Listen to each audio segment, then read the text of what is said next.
YouTube, why are you always such a problem child? You're in post Endwalker. Well, we're about to do post Dawn Trail. The very first bit of post Dawn Trail content. It says we're streaming. Hi, YouTube. Welcome in. It's time for MSQ. I hope you're ready for MSQ. Super excited. Super excited to see if they can make me enjoy Dawn Trail. I'm such a fucking Dawn Trail hater. I have good reasons for hating Dawn Trail, alright? And those reasons are just opinions. And that's all that it is. Like, there are a lot of people who hate on Dawn Trail because they were like, it's too hard for normal content, which I know you didn't day one do an Endwalker if you're saying that. I know you didn't day one do the frickin' first trial if you're saying that. Like, none of the trials felt as absolutely gut-wrenching as Zodiark was the first time round. First time round, Zodiark was straight cheeks. I disagree. I think that the difficulty in Dawn Trail was fine. I think that it was a good, you know, it was the good acclamation from Endwalker to, you know, Dawn Trail. There are a lot of people who take offense to Wooklamot just in general. Like, if you didn't like Wooklamot as a character, fine. That's cool. I don't think she's as annoying as most people do. I think that the writers just wrote too much of her. Like, I think that once we got to Shaloni, she should have just vibed. But she didn't. And so it kind of sort of felt a little weird. But for those people who are like, well, I don't like Wooklamot because the voice actress is trans and so she's Wokelamot. It's like, shut up. Shut the fuck up. Woke doesn't even mean anything anymore. Like, nobody gives a shit. Anytime I hear someone say woke unironically, it's like, what does that even mean? Like, not even just Dawn Trail. Like, I saw somebody call the fucking nurses in the Silent Hill 2 remake woke because they gave them thigh highs. And they didn't have thigh highs before. Let me tell you something. As somebody who draws porn, literally draws porn, and has drawn porn for people, thigh highs that's more escandalo. Like, so, woke means absolutely jack shit. Like, that word doesn't mean shit. And if you use that word unironically, read a fucking book. Like, read. Just educate yourself. Broaden your fucking horizons. Get out of your bubble and just use some fucking critical thinking, for fuck's sake. Like, nobody can ever tell. When people use woke unironically, they can't even tell me what the fuck is wrong with the thing. They're just like, oh, it's woke. And it's like, okay, but what does that mean? What about this is woke? And then they'll like say some arbitrary shit that it's like, that's not woke. That's just that's a design choice. I don't even know what, like I said, I don't even know what that word means. It's like, it's either a design choice you like or you don't like, period. Or like a dev choice that you like or don't like. Like, it doesn't have to have some sort of weird convoluted thing, you know what I mean? Anyway, I hated Dawn Trail because the story, the entire ending part of Dawn Trail, I didn't fuck with it. It was, in my opinion, the worst piece of writing Final Fantasy XIV has ever had to deal with, period. Because if you look at, like, just living memory as a whole, they tried to have their cake and eat it too, right? And that's why I'm hoping that 7.1 really turns around my opinions on Dawn Trail, because the way they handled living memory was fucking dumb. Like, I'm not even saying, like, oh my god, we genocided the freaking holograms. Like, it's one of those things where if you felt like we were committing war crimes, the game doesn't acknowledge it. They're like, oh, don't feel bad, they're just holograms. But then, on top of that, well, if they're just fucking holograms, why should I give a shit? Like, if they are just holograms, then why our actual real party members are fighting for their lives, keeping a portal, an interdimensional portal open, and we are spending time riding rides in undead Disneyland. Like, oh, we're talking to a bunch of couples and we're doing a bunch of shit. We're playing in plays when there is a literal overlord doing things. And I get it's like, oh, well, we wanted to know about them and their history. A literal cataclysmic world-ending event is happening. So either the holograms don't mean shit and we were wasting our fucking time because we don't have our fucking priorities straight, which would piss me off if that's what's happening, or they did matter and the game was gaslighting you into telling you that they didn't matter just so you wouldn't feel bad that we were offing them all. So which one is it? And the answer is, it doesn't matter. The answer is, it doesn't matter, we're alive, they're not alive, fuck them. Which just sounds like Asian talk to me, and I fuck it. That was the worst piece of writing I have ever seen. Actually can't think of a single piece of MSQ writing that I hated more. Like, make me go through that one fucking duty where I'm that soldier 8 billion times before making me go through living memory again once. Like, it's just so, it was so stupid, and I hated it. But because I hate it, I'm hopeful that 7.1's MSQ can't be as bad as literally the tail end of 7.0. And I'm willing, I have an open mind. 7.0 is dead to me, but I acknowledge the facts of what the story is. And so, from that, I want to see if 7.1 can get me on board again, because like I've had moments like that where I'm just not vibing with the story, I'm not fucking with what they're doing, and so that's my hope, is that I'm gonna go into this MSQ and they're gonna not change my mind, because 7.0 sucked, but like I can actually get on the Dawn Trail train and go, okay, but the post game was fire. Can the post game be fire for me? That's what I want. That's the only thing I can hope for, because we're probably about to buckle in for the next 5 hours and do story.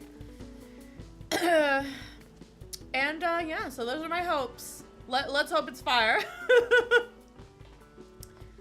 7.0, dead and forgotten. Well, dead and dead and only thought of as facts. And now we are ready to come in and try our best to love 7.1. Where does it start? I'm assuming it's in Tuliolal.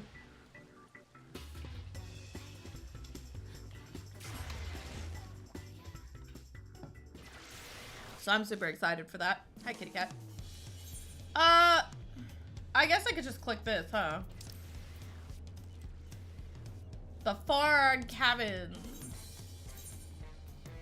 Oh, literally the house. This is fun. Okay, so let's see. Bulwaruk is eager to hear how you have been getting on. Ah, it is a pleasure as always, Nighty. Have you been able to relax lately?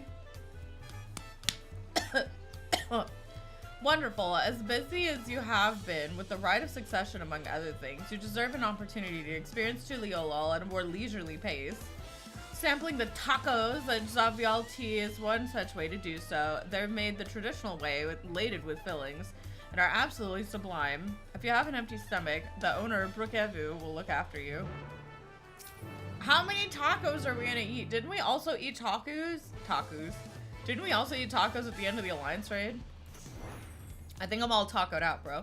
I will get to you later, Wandering Minstrel. I haven't done any EXs. We might have to have a Tuesday where we like fight Queen Eternal herself.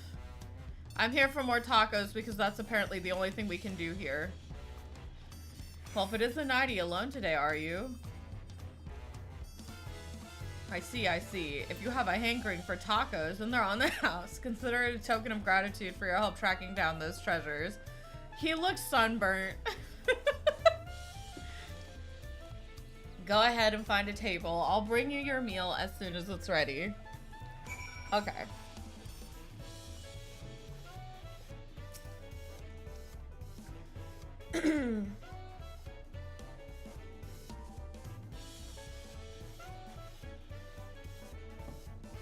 I'm like, oh yeah, I'm gonna eat the fuck out of those tacos. You still love tacos, I hope. Yeah, the writing apparently says that I love tacos, you know. You ate so many when you turned 5, you could barely move afterwards. Remember that? What? Who? Who are you? Oh, okay. I thought that he was talking to me. I was like, what? He's not wrong. When I was a little girl, I lived at chorizo and papas con huevos tacos every day of my life. No, not really. That was 30 years ago for me. Right, sorry. It's still strange for me, too. Just the other day, you were a little boy clinging to your mother's skirt as you stood up for Yasalani, and now you're a man grown with a face full of hair. Even so, I knew you were my son the instant I saw you. We're still family. You can always rely on me. Man, this is rough. Relying. That feels like the only thing I'm doing right now. On you and everyone else. I can't even start a fire without assistance at my new job. Oh, no. It's not Gen Z, Gen Alpha, and the millennials. Literally. Like, actually younger millennials to older Gen Alpha right here. Back in Alexandria, we had Electrope. If I needed fire, all I had to do was press a button. Everything was at our fingertips. But here, I'm helpless. A culinarian who can't even light the stove. The way the others in the kitchen stared at me. Gods, I never felt so embarrassed. I'm sorry to hear that. I've been told the tales, but it seems life really is different within the dome. My wife and children, I was thinking I'd have them join me once things had settled, but at this rate... I say you send for them. If they're your family, they're mine too. I'll do whatever's necessary to make it work. Wholesome dad, 10 points. I'm just eavesdropping also. I get my ears are like, whoa, but like, I didn't mean to overhear, but it seems you're having trouble readjusting to life here in Tuliolal. Vow Wuklamat. To aid folk like yourself, we've established a support group in the Wing of Reflection. There you can learn the skills you need to live outside the dome. If it isn't easy being back, I know, but I'm hopeful they can make things easier. Actually, a good civil servant? This is a fantasy. That's exactly what I need. I'll definitely seek this group out, and I'll bring my family with me. Thank you. Man, can I live in Tuliolal? Hello? Oh, look who it is. I was just about to go and find you, Nighty. You don't mind the company, I hope. I could use a bite to eat myself. Ah, they have the dip. Oh, I'm so hungry. Imagine free job training and integration for immigrants. What a fantasy. True.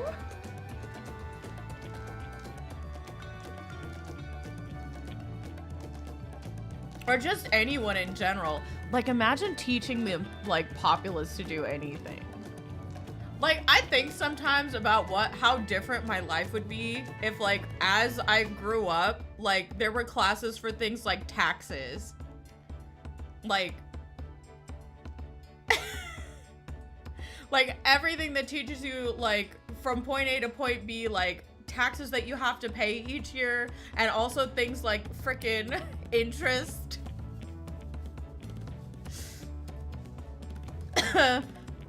Freaking capital gains tax. Could you imagine just teaching the populace how to function? Like, just anyone in general? So what have you been up to lately? Why does my hair look awful? Why is there graphics? What are you doing?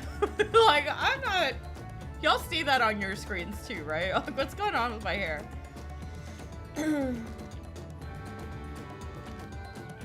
I was reading a thing written by a guy in the UK, what was Gen X, back when he was a young lad. He was on the dole and went to the job center where they had contracts with employers. They helped him get a job that matched his skills.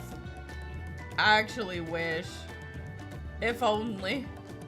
Now, then he lost his job this year and went to the center where they told him to look for a job online. No help at all. It's fine. But it's the youths. It's the youths that are the problem. They don't want to work. He doesn't want to work. We're getting political. I'm sorry. We just had an election, so. I have an alpaca. They just gave us an alpaca. That's right. I've been making a name for myself with the Arcadian. But literally all I've been doing on my main. You're fighting in the arena in Alexandria by facing off against tough opponents. I'd wager you've honed your skills even further. As for myself, I've been kept busy with duties at the palace, but whenever I find a moment, I like to walk the streets and talk to the people. Clearly, it's the youths who don't know how to get a firm handshake and get a 40-year job with a pension that will get them out, and not the slow murder of the middle class. That way, I can better understand the problems they have and share them with Kono to figure out solutions. Like, this is the actual fantasy. The real fantasy in this game is how good this government is. Why is the lighting I was on one such walk just now, and I mentioned I was hoping to find you. Well, she's lucky I was looking for tacos. Kono and I have something we want to discuss with you as dawn servants. Do you have time to come to the palace? Moving out of politics and into degeneracy, I have so many ideas for Kono fanfiction, and I just need to never touch a keyboard ever, because it's all cursed. Great, I'll go on ahead. Please come and join us once you finish here.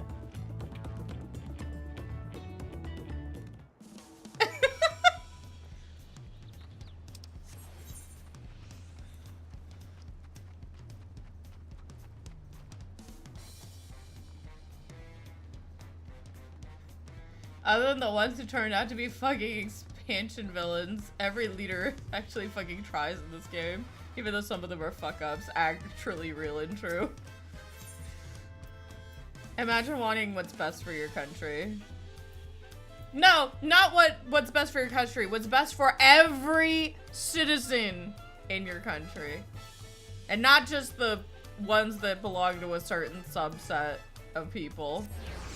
Or the subsets of people that you think should benefit. Imagine. Put a rainbow over your head. Oh no, never mind. They want to ban those. Why is there just not a person right at the base of these steps? This is so obnoxious.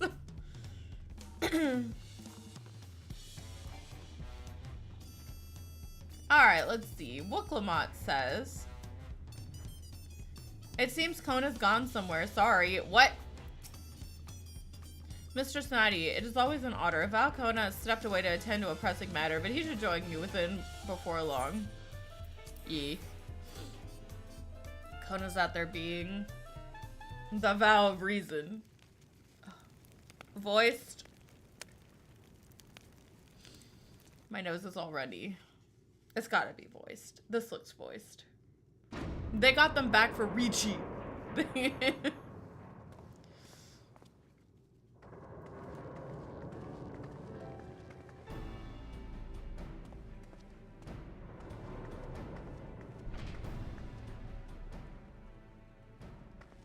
hate it here. Oh, you're all here too? Valkona summoned us, though if truth be told, Alvin and I have been seeing him quite regularly of late. I can't believe they got them to play Mahjong, but they didn't get them to voice most of the cinematic cutscenes. That's crazy. He asked us to share our knowledge of Hainish culture, you see, in hopes of further strengthening your alliance. We were, of course, happy to oblige him. Carl and I were likewise summoned. Otherwise, we've been carrying on with our work, compiling information on the Golden City. My grandfather embarked on his investigation 20 years ago. With our report, we shall finish what he started. I like how they called it the Forgotten City instead of the City of Gold. Also, because it ain't gold no more. Lest you wonder, Thancred and Urianger have left to resume their tour of Tyrol. They're just on vacation. Alright. The dads can use a break from babysitting. Estola, meanwhile, is back to researching cross-drift travel. She's here just a few days ago to get Kona's permission to investigate living memory. She's trying to get back to her husband. Got it. By the way, she mentioned wanting to take a look at the keying you're keeping at some point. It's mine, but I will let her have it if it means that I can go on vacation. If the look she had in her eyes was any indication, I suggest you brace yourself for when she comes calling. You're like to be stuck with her for a while. I'm so excited for this to like set up for us to go to the 13th.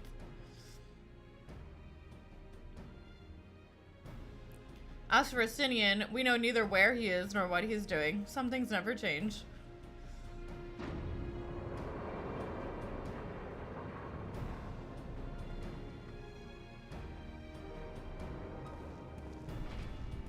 There he is.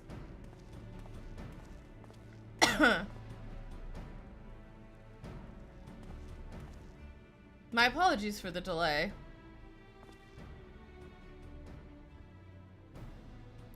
Think nothing of it. We took advantage of the time to catch up.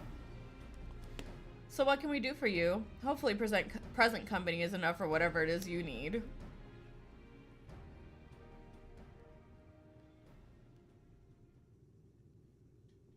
The matter for which I summoned you pertains to Alexandria. A state funeral will soon be held in Solution 9 to mourn the passing of Queen Sveen. King Gululja and his administration have invited us to attend. The 9-year-old? Do we, like, have anybody watching the literal trial that we put in? I have concerns about this plot point.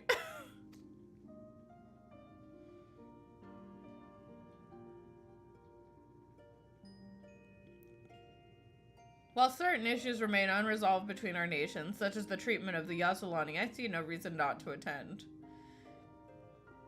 For generations, the Alexandrians lived without even the awareness of death. I wouldn't have expected them to have funeral rites still. Apparently, the members of Oblivion unearthed records of ceremonies that were conducted in the Alexandria of old. It was they who put forth the proposal that the queen be thus honored. Leave it to that lot to think of such things. The people of Alexandria no longer forget the departed. They're being confronted with the idea of death for the first time. I suspect our friends wanted to do something for them. Though Sveen was but a simulacrum, she was nonetheless a pillar for her people. The pain of her passing must run deep.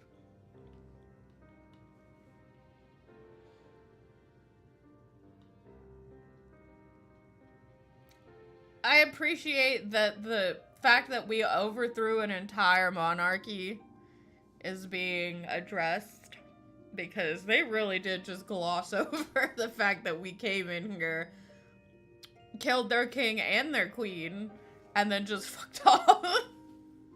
When I'm right, and then fucked off. Indeed, a funeral will give Alexandrians the chance to come together to express their grief. Come together. Right now. Over me. A grief that they might overcome it. I wasn't sure at first, but I decided to go. Not only to be there for Gululja, but to put this chapter behind us.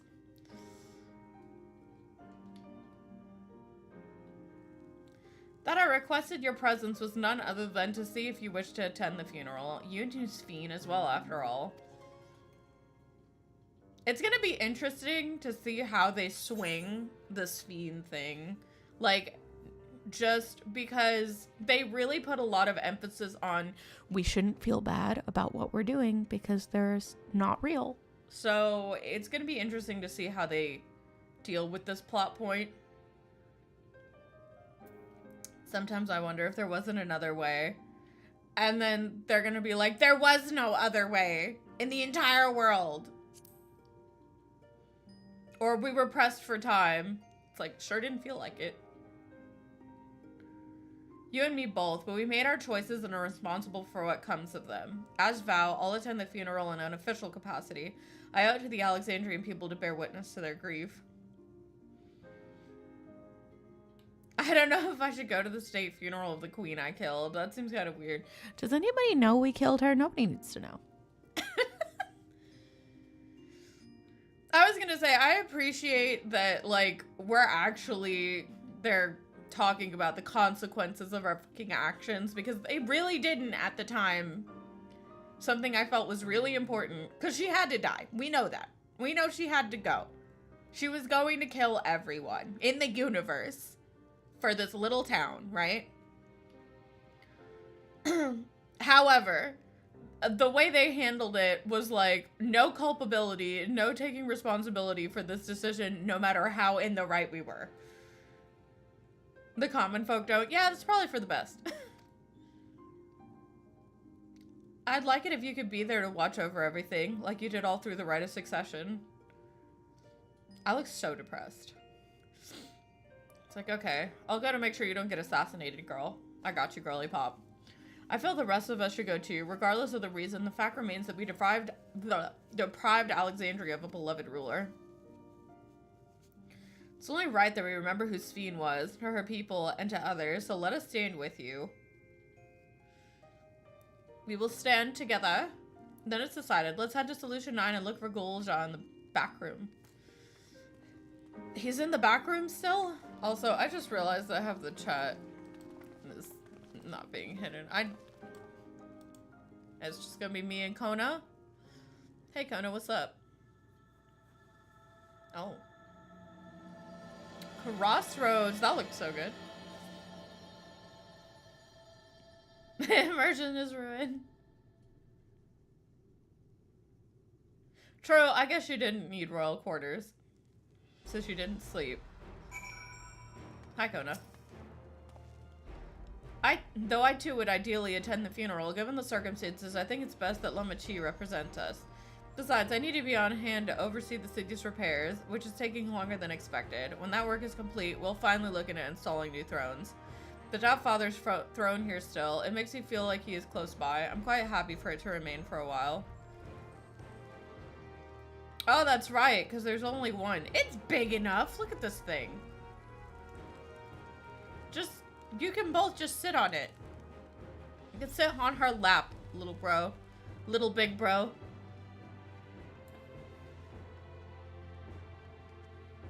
Oh yeah, it is also cut in half. Well, they can make a throne out of the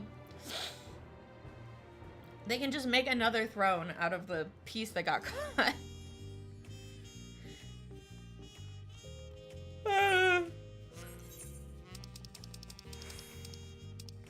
But yeah, I hope you're doing well. I think Henry's the one who came in here. I hope you're doing well. It's story time.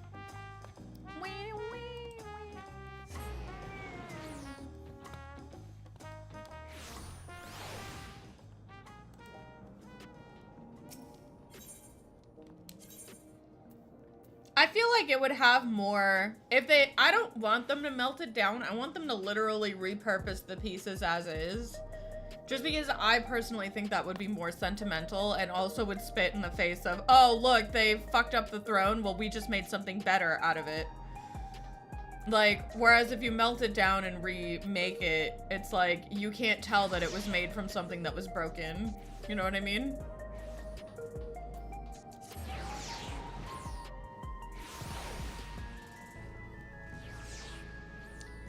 That might just be like the writer in me, though.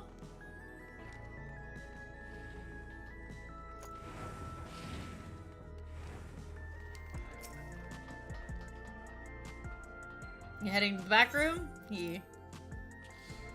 But not the horror back rooms. Those are bad.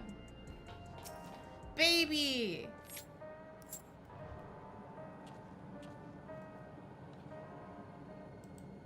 Voiced? Nope, not voiced. Ah, you came for the funeral. Why is this music happy? Yay, you're here for the funeral, said the music. Of course, I'm the only one who will officially take part, though. The others will watch over the proceedings. So how have you been? It's been a while since my last visit. I'm good. Shale is always teaching me new things. Recently, I've learned about Everkeep systems and the mechanical soldiers. It's knowledge I'll need to use my authority properly. So, is he actually just the reigning king? Or, like, is there somebody acting on his behalf? I'm not gonna think about it too much. I feel like my head will explode. Studies as always, I see. By way of a treat, I brought you a gâteau au chocolat. It's a kind of cake I think you'll like. Thank you, Lama Chi, and thank you for coming. I've never been to a funeral before, so I feel less nervous having you here.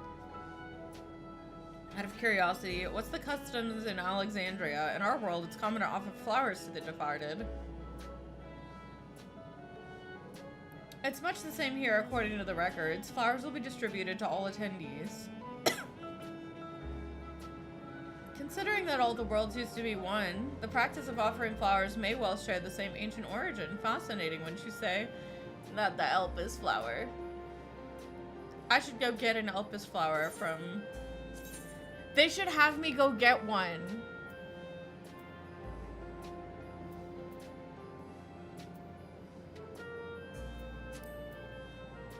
Only 2? Fuck off. Fine. I'll grab the silver piece. Yes, Shale. Have we vetted Shale? I don't even remember who you are, girl. The flowers are being handed out at Praxis Park. I'm thinking of heading over there now. We'll join you. There's a man I'd like to speak with, Gossin. He was apparently Sven's aide and the one who sent us the invitation. Come, let's go. I don't know if that's such a good idea. If he used to be Sven's, like... I smell a rat. I mean, I guess I'm with Wuklamot, so, I mean, I guess we're fine, but...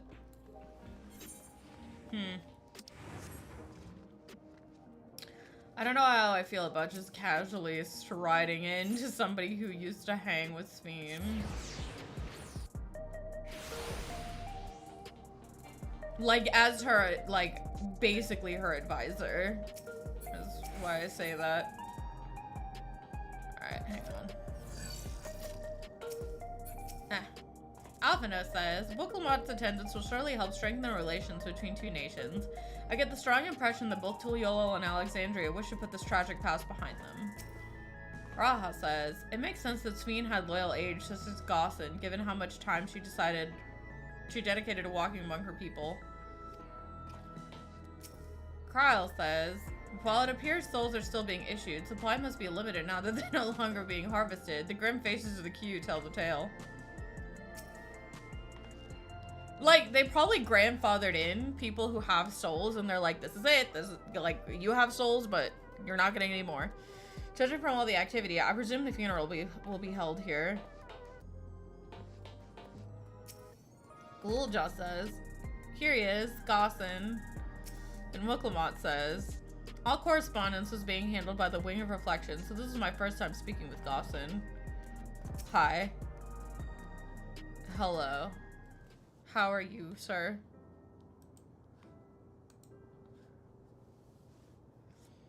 Why, I'm Val Wuklamot of Tuliolal. Thank you for extending us an invitation to Queen Sven's funeral. We are honored, truly. I had seen you before from a distance, but never had the pleasure. I'm Gossin, former chief aide to the Queen. Since her passing, I've been responsible for administering affairs of state.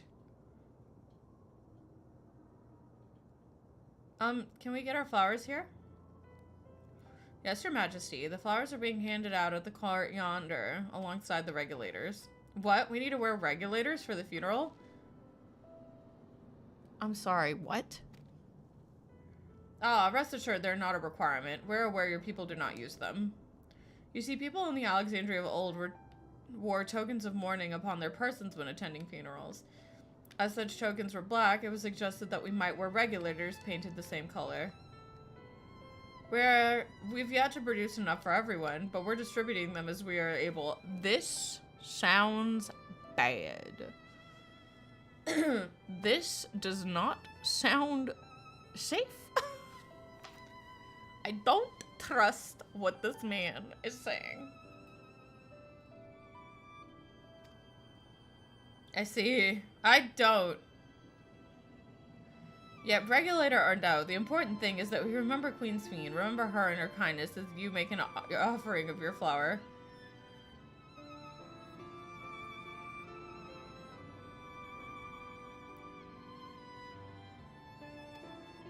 And we have to, like, and it's gonna be a point where we're remembering her the most. The proceedings will soon begin in this plaza. Please take your place once you have the flower.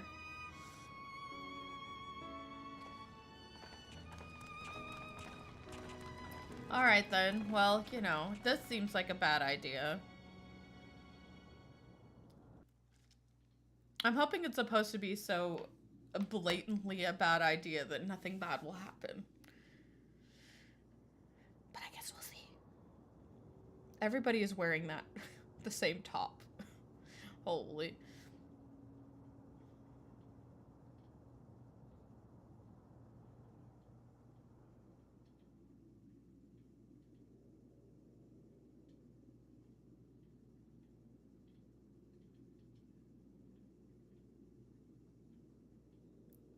This is awkward. Where's the funeral dirge? Where's the elegy?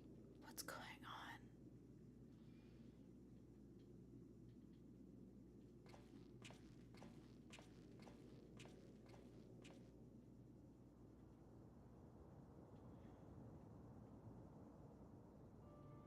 Although we are gathered here for the same reason, we hail from different lands.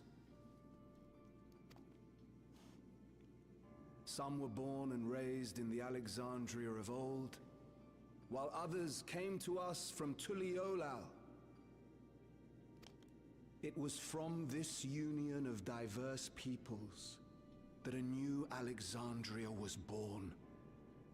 The only home that our younger generation knows.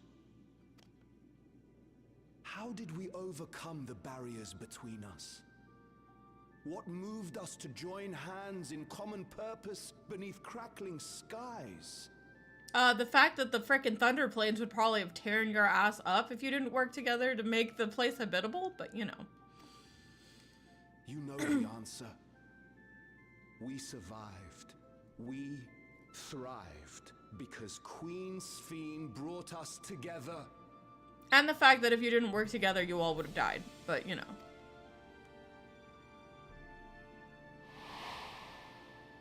I look so mad, like big mad.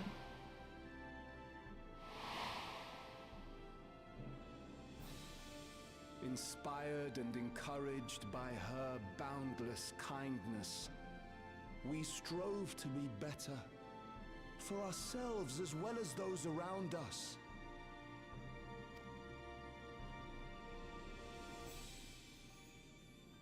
And in Her Majesty's absence, there is a sadness beyond words. Yet we must. We will remember her. Remember all the good that she has done for us.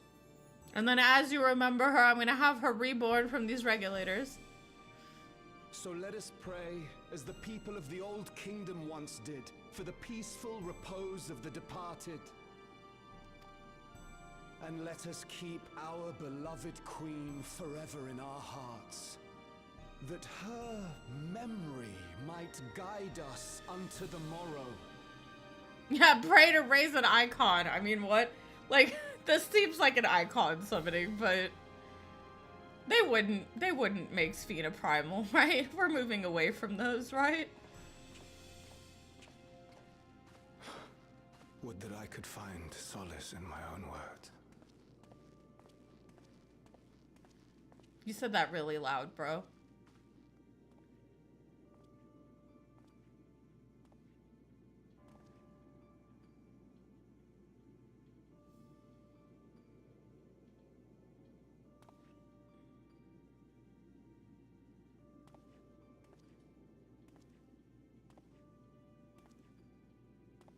I mean, maybe he was just first in line. Maybe he was waiting here for 84 years. Why is this Rain the first to lay a flower? He's been here since 4 a.m. yesterday, Rain. Cut him some slack. Baby King's probably gonna lay his flower down last. Oh, never mind. Maybe he just wanted to hang out with Lamont.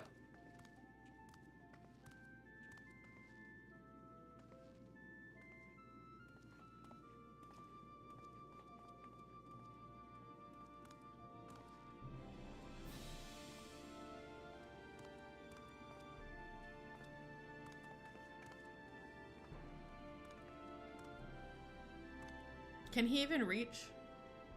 There we go.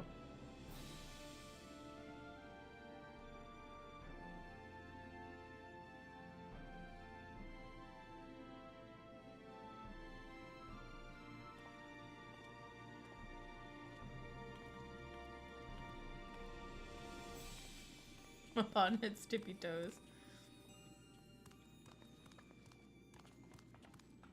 Was Queen Sphene taken to the cloud? The cloud doesn't exist anymore, Timmy. She must have been. To still remember her is strange, isn't it, darling? I miss her. She would always cheer me up when I was down. But even though I remember her, I'll never see her again. That doesn't make sense.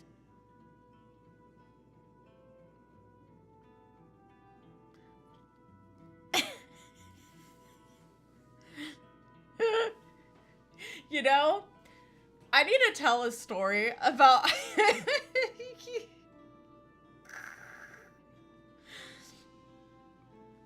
So I need to tell a story about how, like, my little brain got broken. I forget if it was mice or if it was bugs, but I remember we saw, like, basically a vermin get killed, right? Like, I'm pretty sure it was a mouse. And, well, we killed it. Yeah, no, I remember this shit. We killed it, right? And so I was like, well, we should probably pray for the mouse, right? Because the mouse is dead. And my fucking mom went, we are not going to pray for the rat. For this stupid rat. It's like, no, it's awful. It's like, we don't pray for mice. We don't pray for things like that. And it's like, well, why? If they're all God's fucking creatures, then why the f do they, like, and we're supposed to pray for things that die. Why the f do we not pray for this stupid mouse? And she goes, because the mice don't go to heaven. It's like, what do you mean mice don't go to heaven? It's like, because it's an animal. And I remember going, wait, like, only people go to heaven? And my mom went, yeah, only people go to heaven. And I was like, and here's the thing. Here's the thing. I had a dog that passed away recently. And I remember going, so you're saying that dogs don't go to heaven? And she was like, I mean, probably not, maybe. And I was like, well, you said animals don't go to heaven except for people. And she goes, there's literally a movie about it, Nighty. Yes, I had that movie as a kid. But whenever your mom says animals don't go to fucking heaven, like, I remember she had to fucking try and come up with this fucking bullshit about, like, how people go to a very specific place and, like, animals don't have souls. And I remember just sitting and thinking about how fucking... I remember sitting there going, like, how fucking flawed is this? But I want my dog in heaven with me, so fuck off. It was like, what? I just, like, literally had a child moment like this. Because she was like, well, humans are the only people who have souls. And I was just sitting there like... It's like that TikTok of, like... Baby Nighty's like, well, fuck your heaven head, pretty much. But I remember having, like, this moment of just, like, dread in the pit of my stomach. Because it's like, if I'm going to die one day, I want to be where my dog is.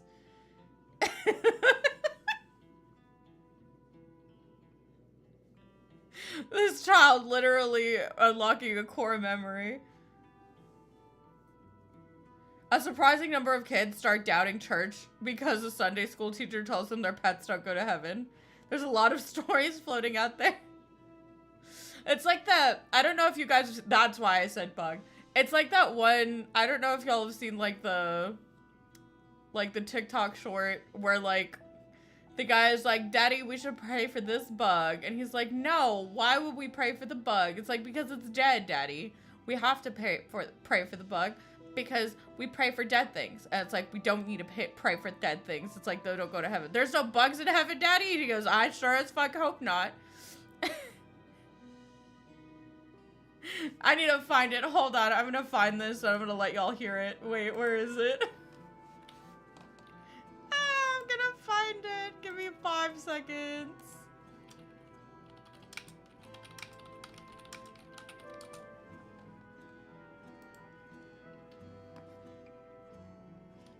Oh no, give me a second. I'm going to find it. Yes. Okay, it's Instagram, but I'll take it. No, don't make me log in, you fucks. I just want to read. I just want to fucking look at it.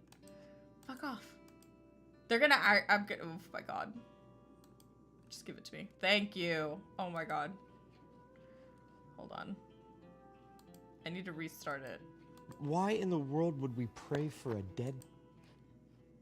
Daddy, found a dead bug. I think we should pray for it. But why in the world would we pray for a dead bug? Well, Daddy, you said when things die, we need to pray for them to get to heaven. So I think that we should pray for this bug. Dude, you brought it in the house. Of course, Daddy. I also brought a second dead bug in the house, and I hid it for you to find. Well, I really hope I don't find it. Oh, but Daddy, you will. You will. You will. We don't pray for dead bugs. Why not, Daddy? There are no bugs in heaven? I sure hope not. Then why did God make bugs if he doesn't want them in heaven, Daddy? That's a pretty heavy metaphysical question there, bud. What in the world is a metaphysical question, Daddy? Ugh. How do I explain this to a 4-year-old? Use words, Daddy. Thanks, smartass. You are welcome. Also, Daddy said a bad word. Bugs aren't in heaven because bugs were made by the devil. Okay? When a bug dies, nothing happens. Most likely when we die, nothing happens either, but people believe there has to be something outside of space-time that created space-time. Unless energy's eternal, which leads to symmetry breaking and quantum derivations in the subset of double R prime. Well, why didn't you just say that, Daddy? Okay.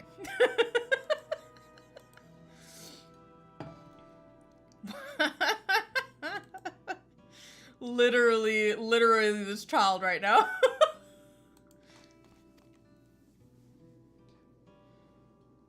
I don't want to go to Spider Heaven. Seems that's what it means to die, I'm afraid. But what will happen to us? Are we just going to be sad forever? Only if you're sad forever. She's like, oh, fuck. What will happen indeed? Do they just not know grief in general? See, here's the thing that I have issue with. It's like, are we just going to be sad that this person's dead forever? As somebody who has lost people, I get it. But, like, have you ever... But it's the Morning Man who's like, what will happen indeed? And it's like... Everything that we have, we owe to Queen Sphene. How are we to go on without her? But the problem is that the adults are having that experience for the first time. Yeah. I still remember Her Majesty so clearly. If only I didn't, I might feel better about the future of our realm. Perhaps we should also consider moving to Tuliolo. The journey won't be easy, but it'd be better than staying here in uncertainty. Yeah, Sphene queen forever. Don't they have memes? They should just meme about it. Like whenever the Queen of England died. That was mean.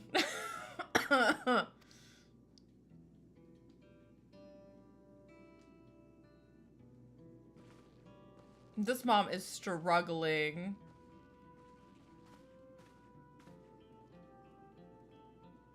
In times like these, I take comfort in the beliefs of a Turali people called the Yokui. To them, death isn't the end. So long as we're remembered, we never truly die. It could be the same for Queen Sphene, you know? If you keep her alive in your hearts, she'll always be with you. Can I tell? She kneeled real far down. Like, she did not kneel to eye level. She just wink. Is this Coco? Remember me, though I have to say goodbye. Remember me. But we still won't be able to see her, right? I don't want to think about that. I wish I could just forget instead of having to feel like this.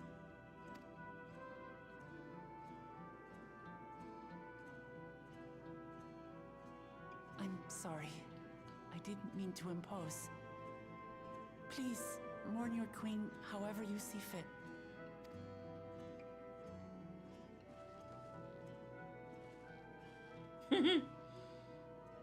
I love that mom was just like, who the fuck is this cat girl coming up and talking to my son? As expected, they struggle to come to terms with their loss. I hope they can find a way to move forward. Yeah, especially since we're the one who, like, completely overthrew their way of life in the first place. It's not only grief that weighs on them, but worry for the future.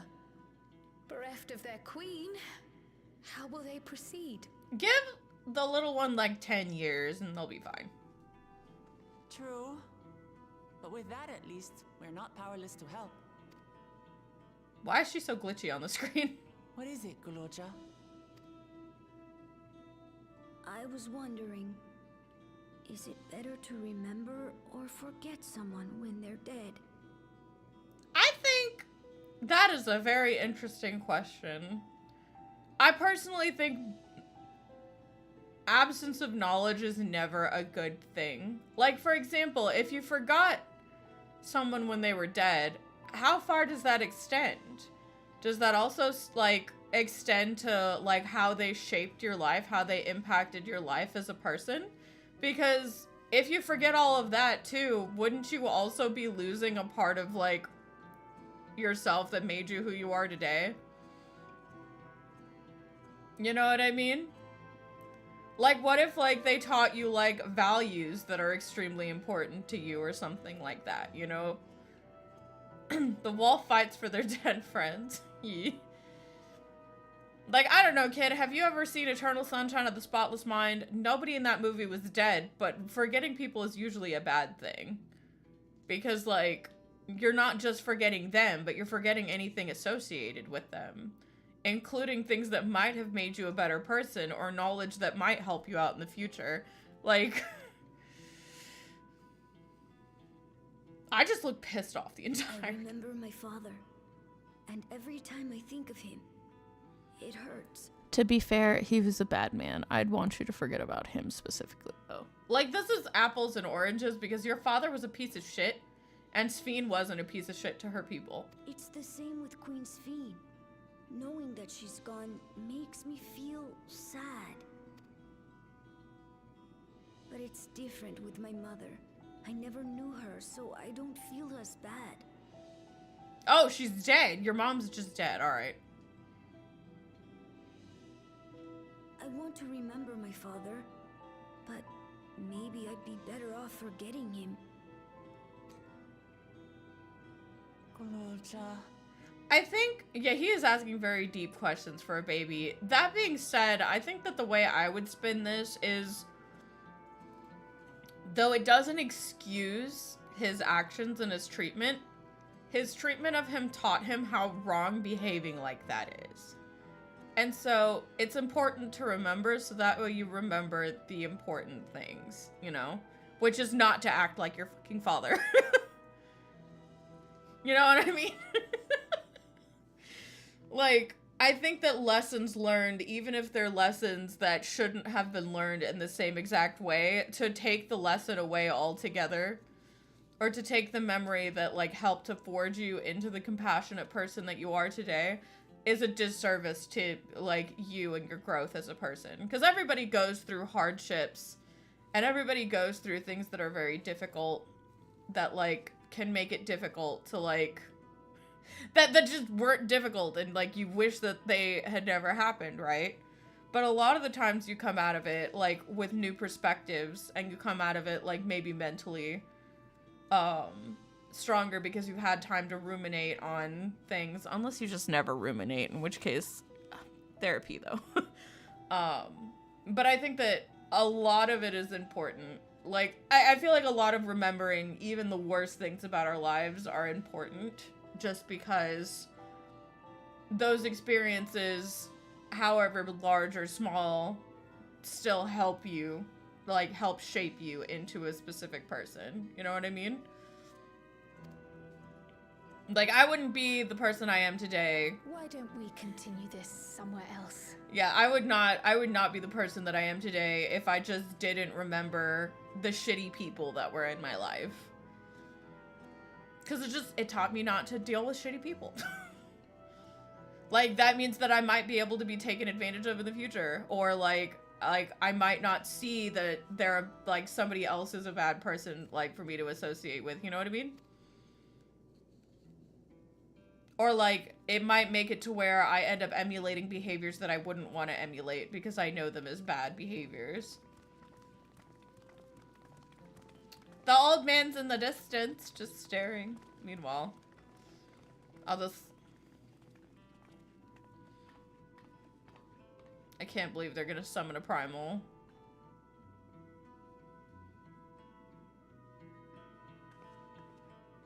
Can't wait for that thing to pulse or some shit.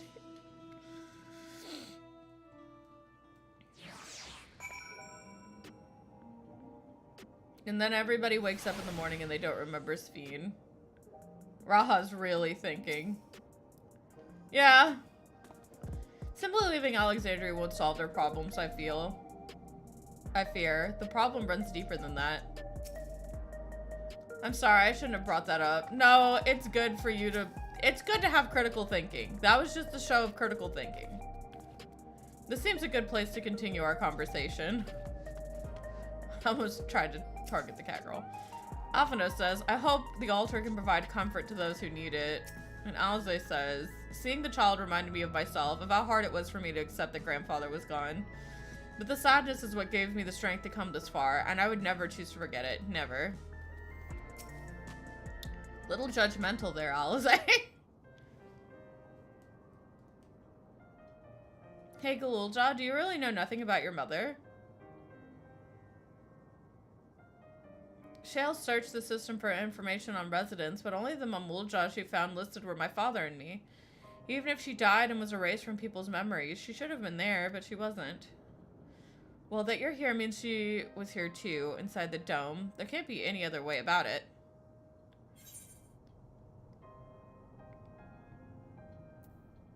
Perhaps we should try looking again. I feel like he's thinking about way too much from you. Like, don't you want to see your mom? Maybe. It's hard to explain. I'm not sad, but I feel like I'm missing something. So even if it makes me feel sad, I want to know my mother. I see. Well, if that's what you want.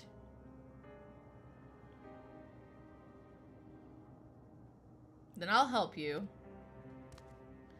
I like to help as well, and I believe I speak for the others too. Yeah, it feels like a leading question, so I was like, I'd rather him tell me he wants to know than, like, imply it, or...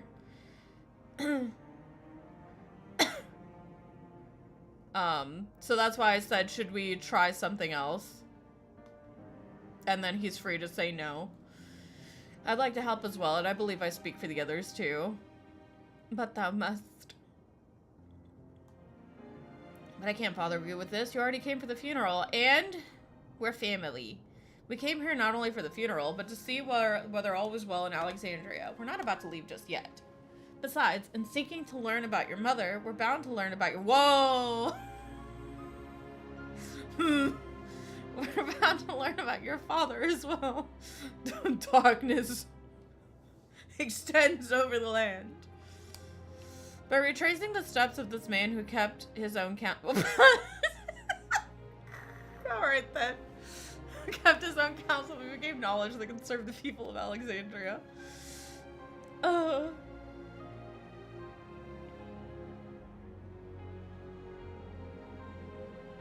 Alright, thank you everyone.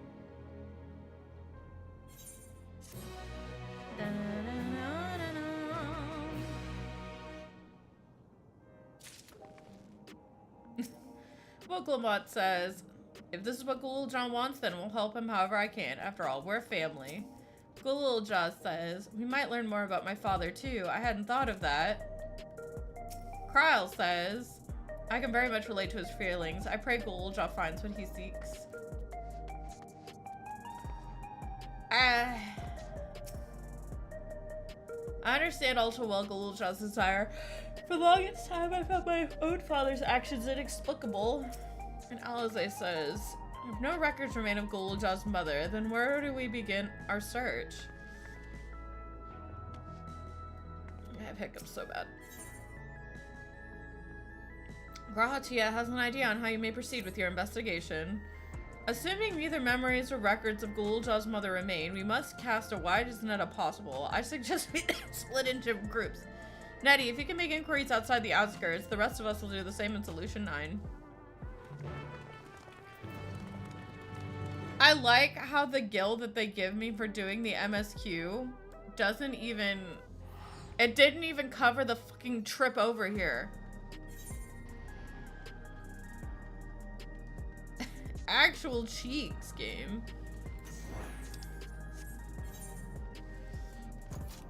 One day at a time.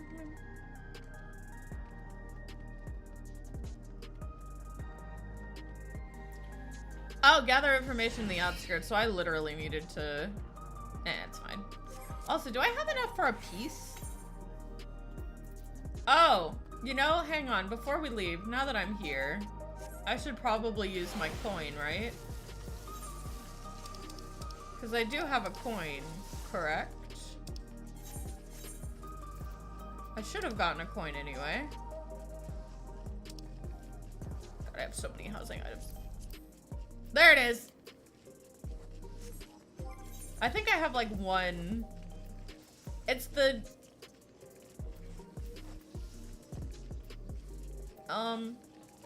Katsali stuff, right?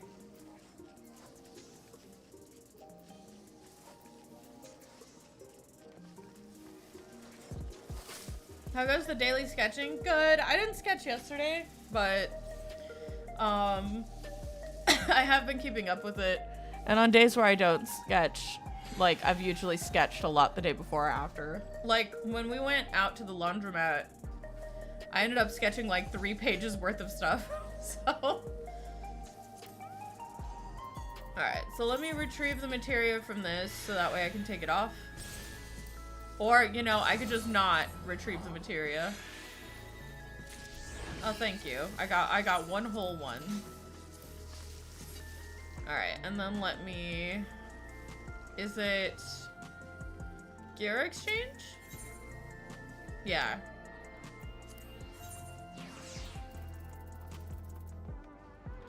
I want to augment my ring. Oh, I need to get the glaze. Hold on.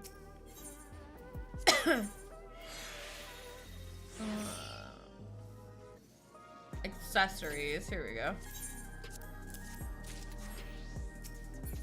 That's 1 coin spent. And then I want to trade my ring.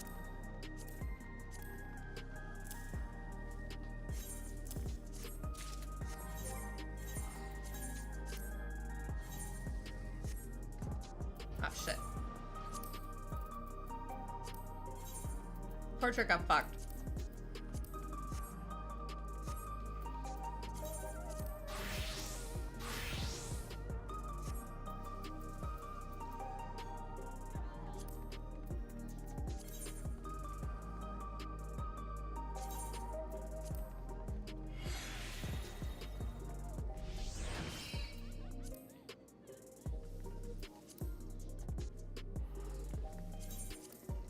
Okay, and then I need to check to see if I can extract from these. Hold on. Yeah, the light heavy shoes. Let me see if I can't retrieve these.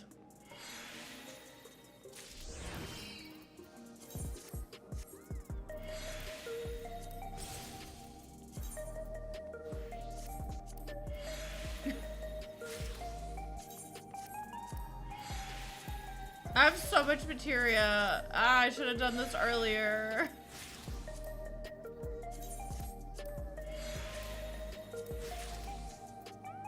Alright, so hopefully something here was crit.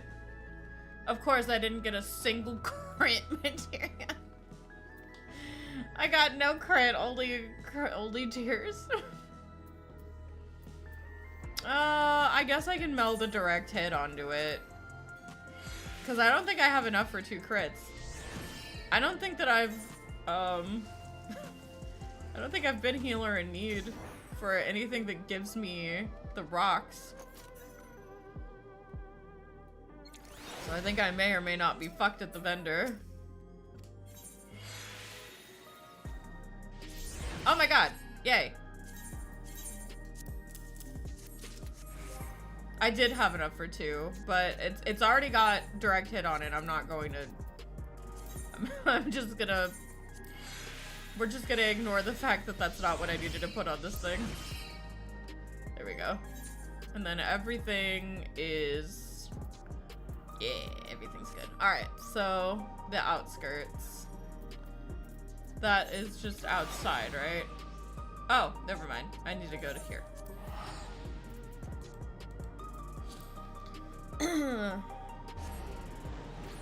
It's so cold, y'all.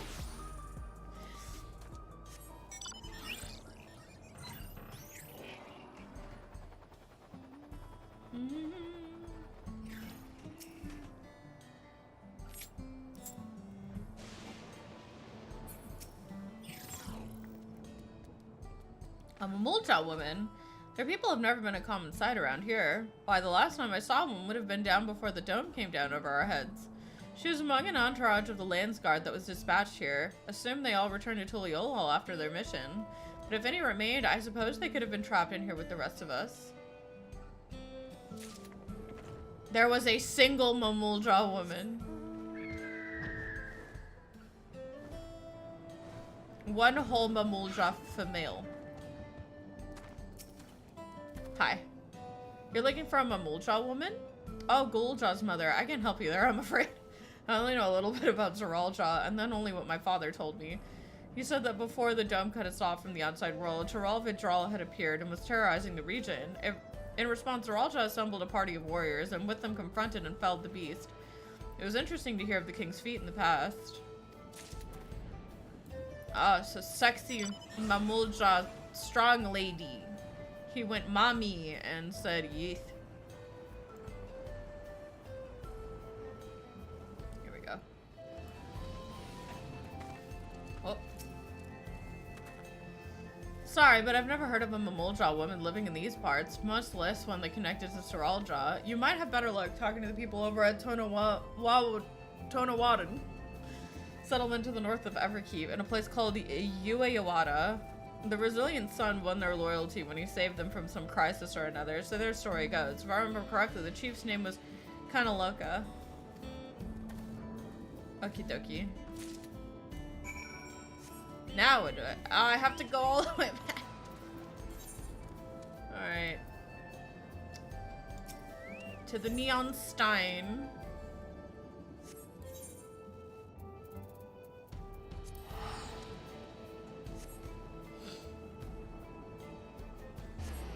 The bird's like, wait, come back. Ma'am.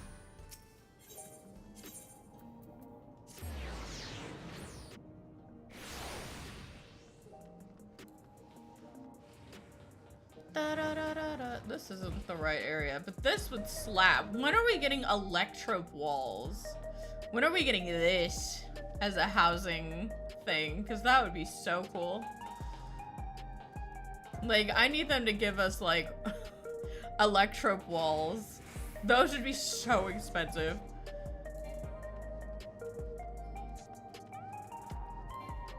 So many houses would use it.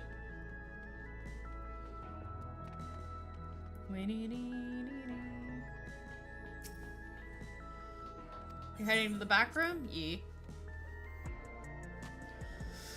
Oh, there's a lot of people here. But alright.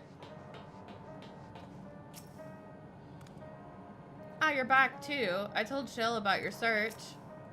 Kyle says, Zeraldra rarely made public appearances, so the people had no idea how he spent most of his time, yet I believe therein lies the key to the answers we seek.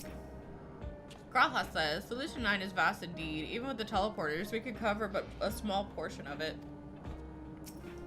Wooklemont says, I'm sorry, but I can find out anything useful. None of the people I questioned had heard of a Mamuldja woman before. Alice says, Lama Chi didn't seem to have much luck. How did you fare? And Alphino says, well, I failed to learn anything directly related to Gululja's mother. I didn't find information which may shed some light on Zeraldra. Gululja has told me all. We previously tried to track down record of his mother, but came up empty-handed. With everyone's help, hopefully we can get somewhere this time. I just wrote this down. So you spoke with quite a few different people as well. Let's combine all of our findings and see what conclusions we might draw.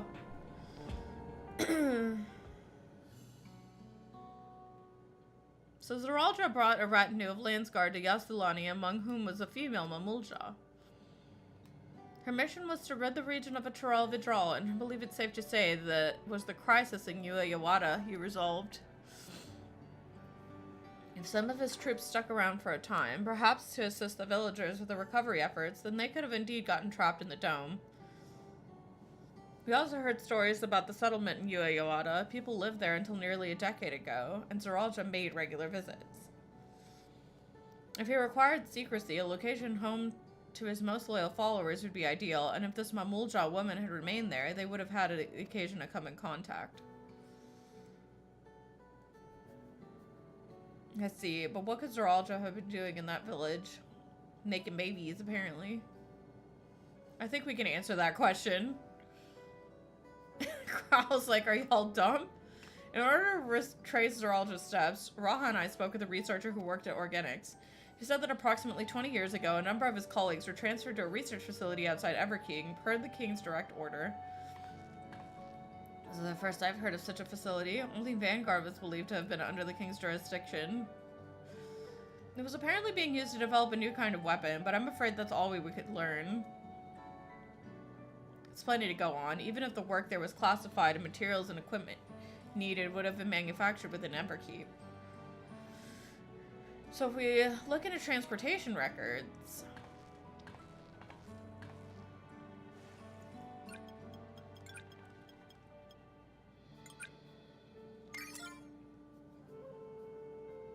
There it is.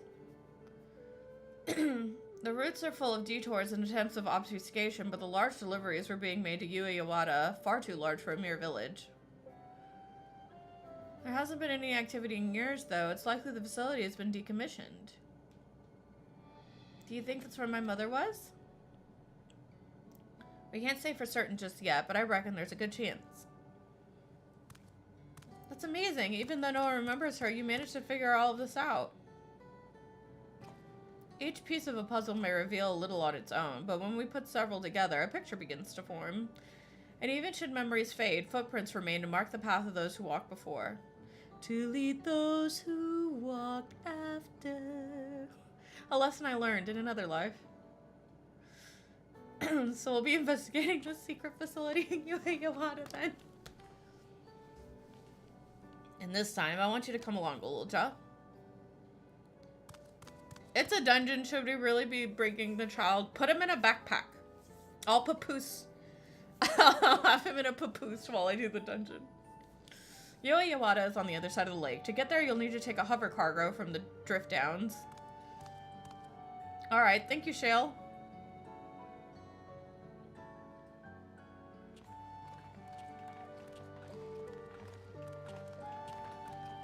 Alpha knows. The only reason why Alphino is in this frickin' party is because it's so that way we don't end up with I'll handle the healing spam Alice. Cause oh. Speak with Gululja at the drift downs. Oh, that's far. I think I might just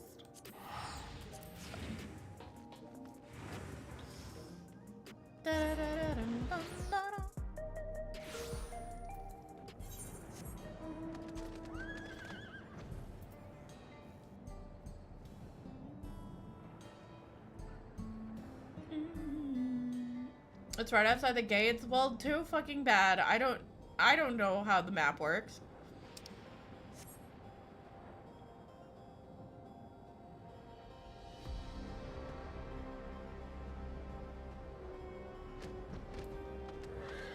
Okay, let's see. I clicked the wrong thing. Graha says, the weapons developed in secret with the aid of devoted followers. Nothing good will have come of this. Alize says, the settlement in the outskirts, that was originally Tonawada as well, yes? I wonder if Yuiwada is similar to it.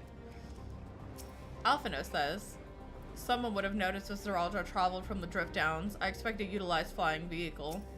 Wuklamot says, we've seen how much has changed for the pass of Yasulani. That's on the other side of the dome. I wonder what it's like on the other.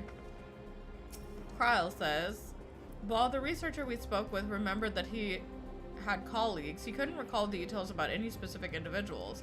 Not their names nor what they were like.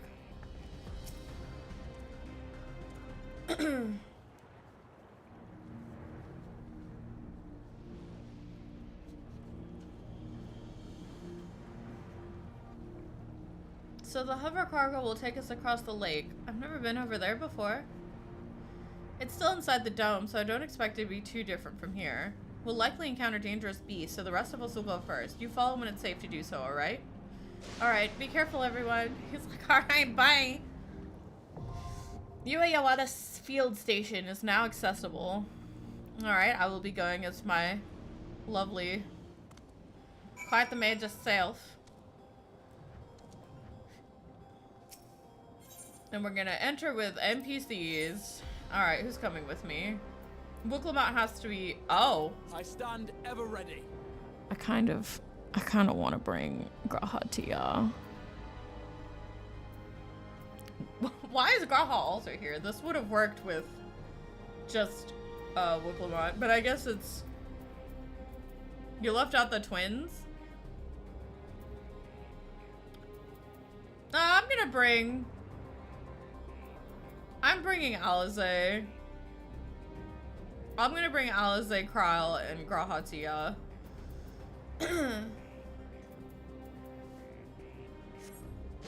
The teamwork that makes the dream work.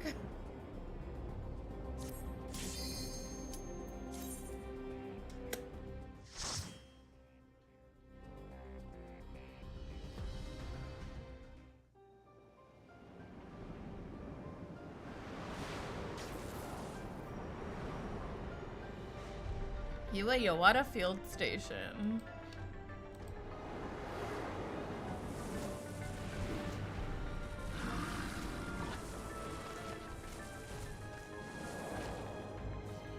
It's spooky.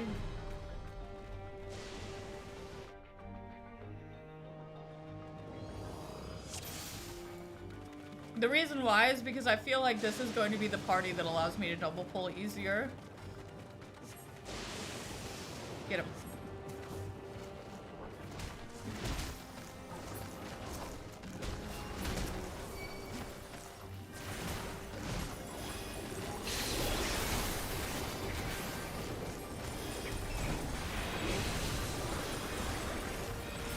Allow me.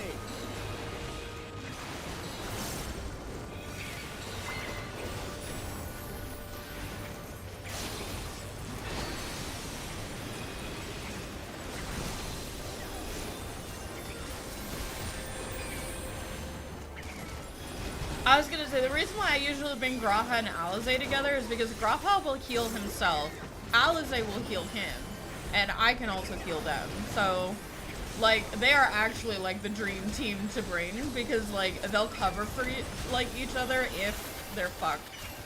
So, like, I can actually double pull and not worry, even if I'm, like, a DPS. Like, if I were going Bard right now, I'd still double pull, because, like, they actually work very well together. Unfortunately, I do not have a...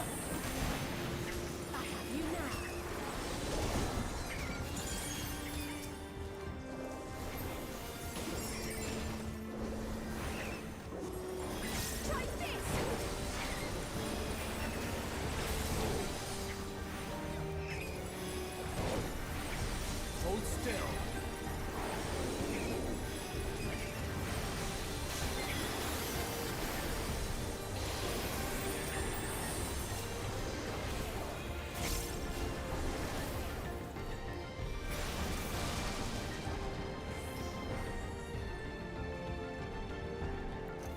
Faster, I say, faster.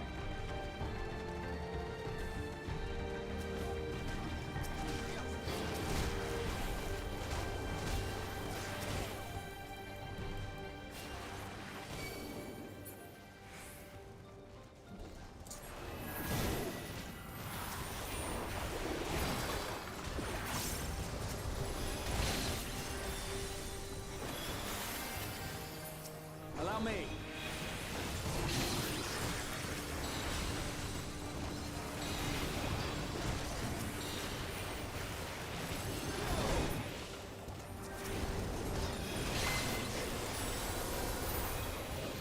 I hit Benediction like a fucking idiot. Well, let's hope I don't need to use that at any point. I won't. There are a very select few times I use Benediction when I don't have any Tetragrammaton. And when I come back from dying. And if I die here with the NPCs, I'll just die outright. Like, it's a wipe. I'm not allowed to die.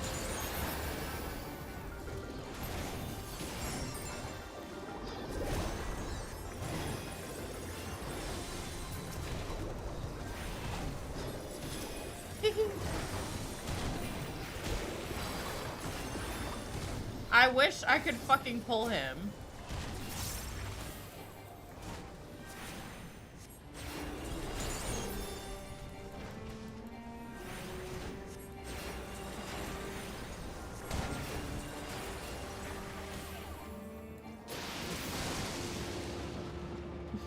Whee. It's a pigoo. Look at him.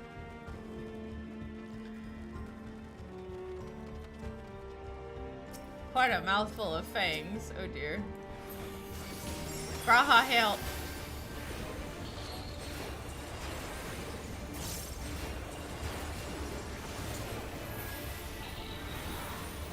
When you double pull Galoo's, I was just standing in it. It's fine.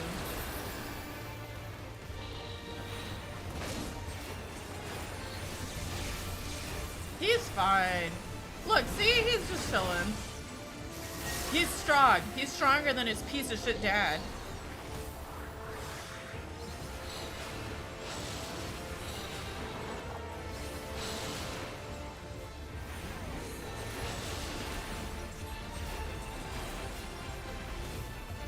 I don't trust you. Oh, jeez, that's a big AoE. Hi.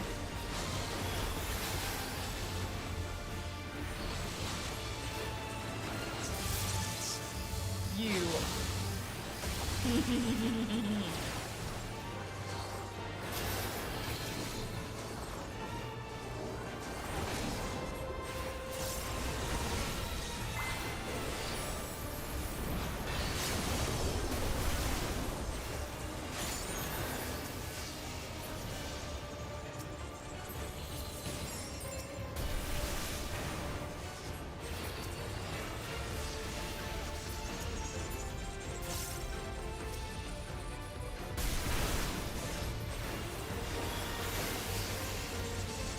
Y'all want to help me?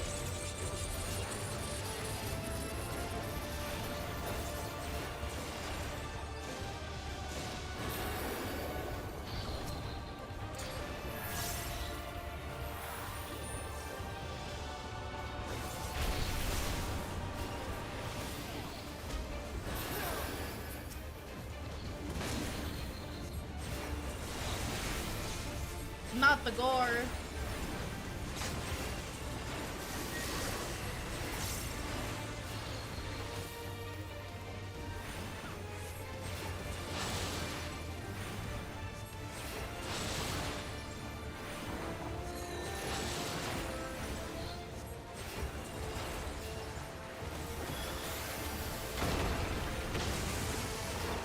Fuck.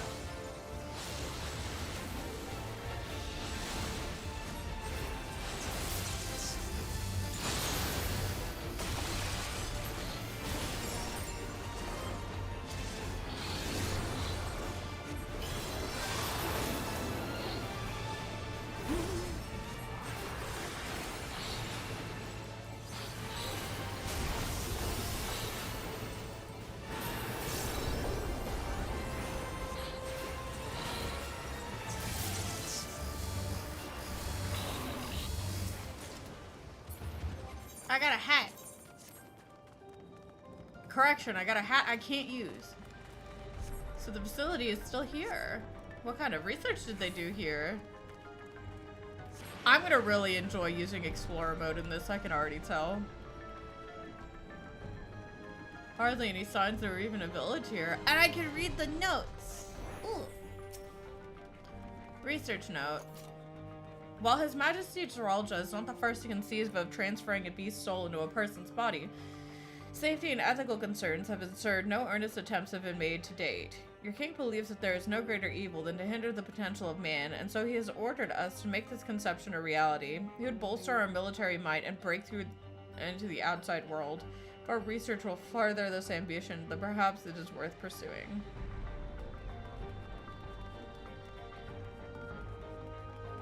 Little Galulja. Silly. Is this dungeon Final Fantasy IX based? I have no fucking clue. I could not tell you because I did not finish Final Fantasy IX. It was not in any of the areas of Final Fantasy IX that I played. Like, I need to remember that there's a research note there. Where's the... What the fuck? Not the... Oh my god, it's zombies! Hi, Graha.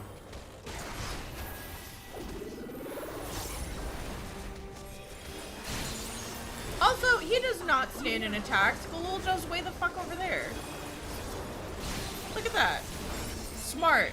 Smart child.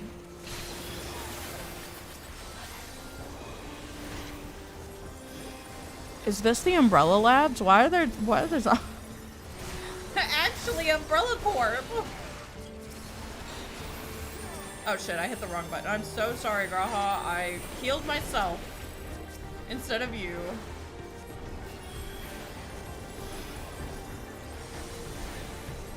You know, I'm surprised we haven't done like a zombie apocalypse dungeon yet. I guess this is as close to zombie apocalypse as we're going to get.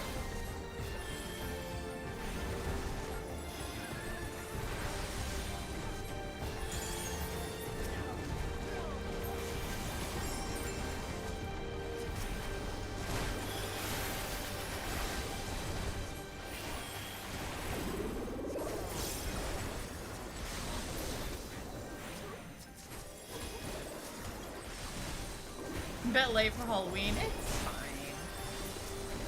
Halloween is every year. Every day of every year.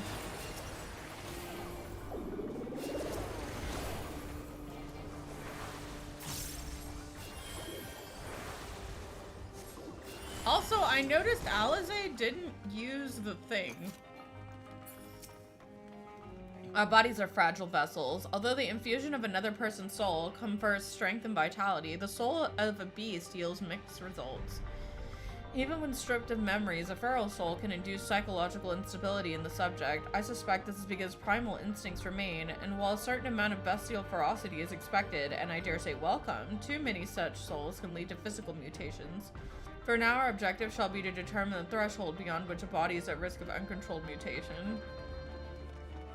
Yeah,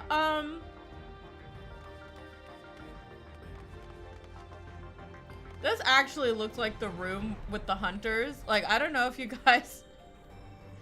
Like, I know that a lot of people don't like RE3 Remake, right?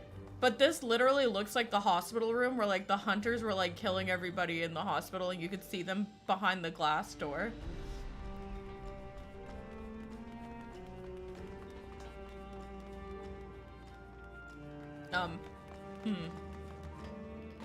You know? Alright then.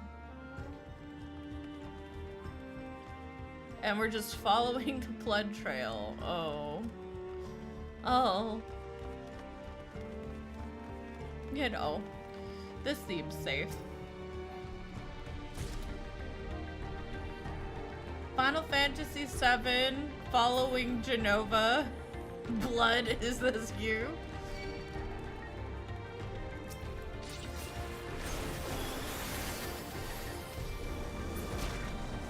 Yeah, I was gonna say the actual Umbrella Corps shit happening. Oh, shit.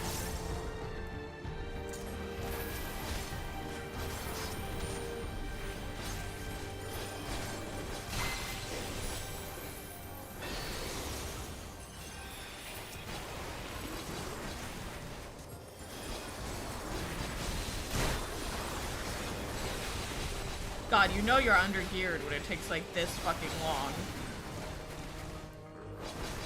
to fucking kill everything.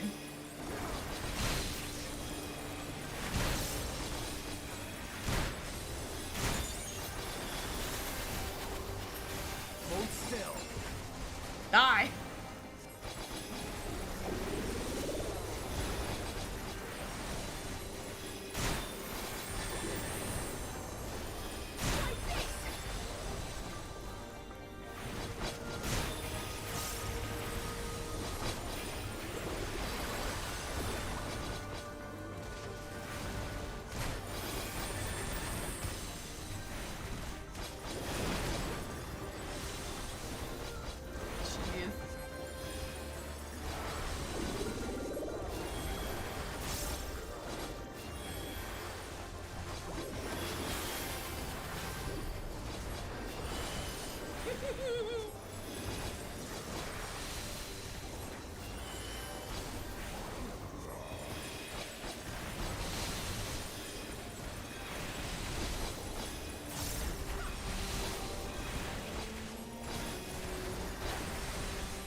Die!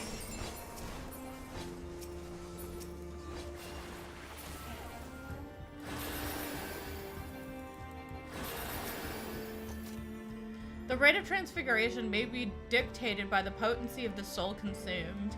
We've experimented with fiends of great power, but mutations were observed at the fusion of merely a single soul. No better was this phenomenon illustrated than with poor Atticus. Not Atticus. His body was altered irreparably, and he lost all capability for rational thought. While the primary objective of the research was to utilize the soul of a Tural Vitral, I struggle to see a path forward. An alternative approach must be considered. I can't believe Atticus is going to be the final boss. Don't go in here, Ghouljaw. Oh. Ghouljaw, close your eyes. Why did we bring the child?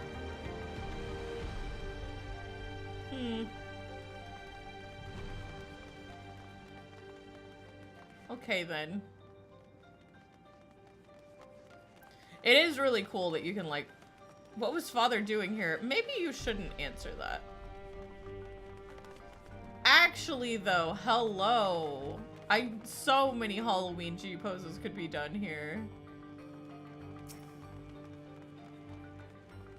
The source of our failures thus far has been the inability of our bodies to contain feral souls. What if we were to reverse the process by purging a beast of its memories and infusing it with a man's soul, one still possessed of its own memories? We stand to gain absolute control over a vessel of great power. My subordinate, who first proposed this brilliant hypothesis, shall have the honor of being the first to transcend our meager limits. I must prepare his soul for extraction at once. Atticus, no. This is some Xenosaga shit. Okay, so the earring. The Yo-Yo Wada earring isn't as good as the light heavy, which I guess makes sense. Yeah. I have a bad feeling about this. This actually looks like a Xenosaga enemy. Like OG. Is that a Gnosis? He is freaking Psycho Mantis. I need to stop. Dark Souls. Oh, that game's so fun to watch. I would say I love that game, but I don't play it. Free spirits, huh?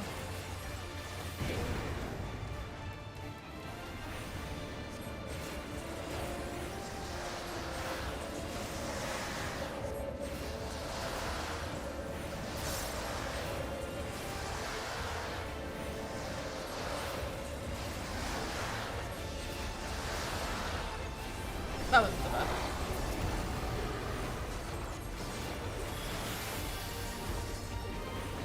Alright, frickin' Death Stranding? Pop off.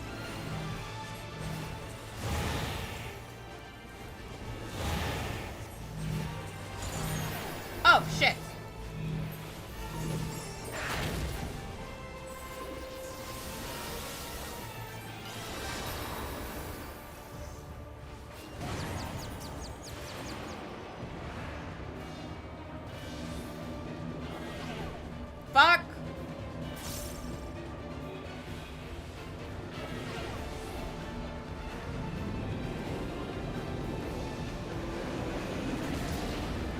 For fuck's sake, let me heal. Okay, it's very generous, so I should just not fucking...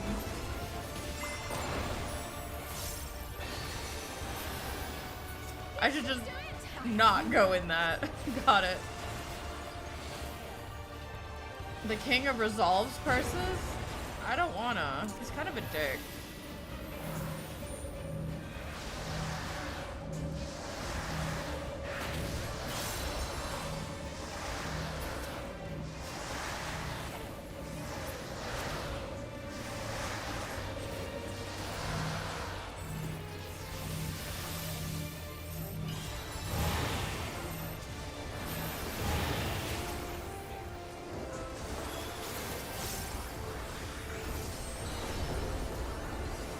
Look at Graha's shield, holy.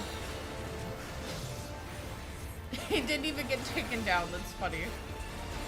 This should do it. He's dead, it's fine.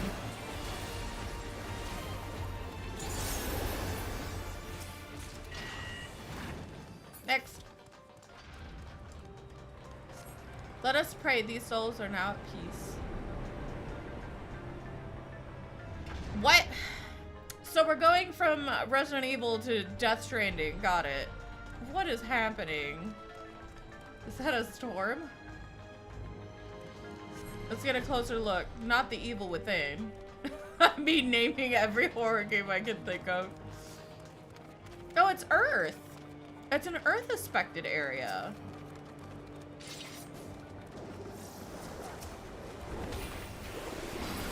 You got this, Graha. I believe in you. See a white-haired man sitting in a long chair with a katana. You should leave.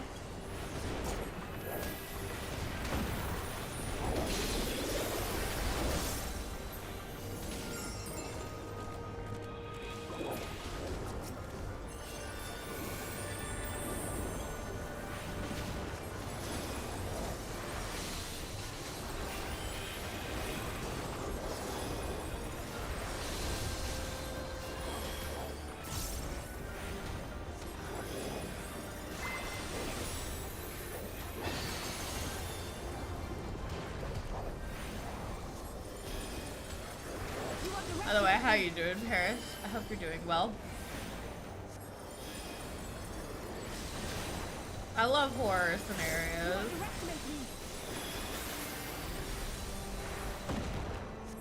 I hope we fight Atticus.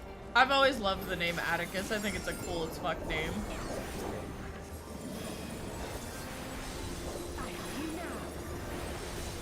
Would I name my child that? No, but I certainly would name, like, an anti-villain with a troubled past Atticus.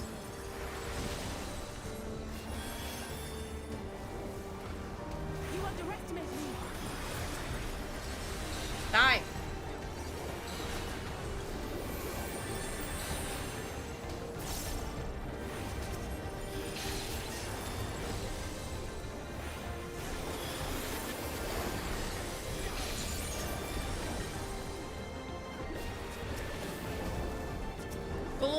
Get out of the way.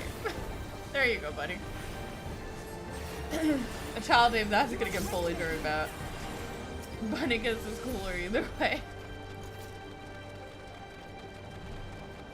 This doesn't look safe. Something's wrong. Don't rush ahead. Okay. What was that roar? Did it come from inside the storm? We may soon face our fiercest foe yet. I don't know about all that. I just did the Alliance raids yesterday, Graha.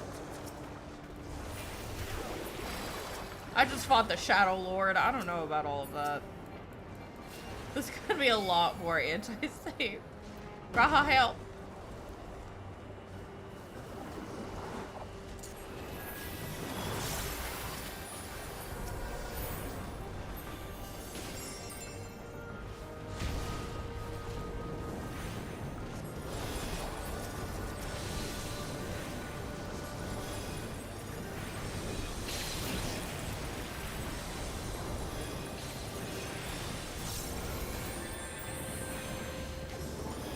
All I see is freaking rocks. There's rocks everywhere. So this is probably a portal to the place that Sween took us to.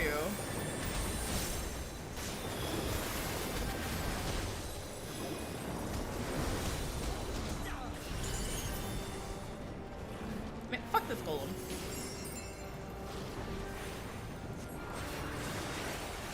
A bunch of rock monsters. This could easily be solved with a mud kip or a fire hose.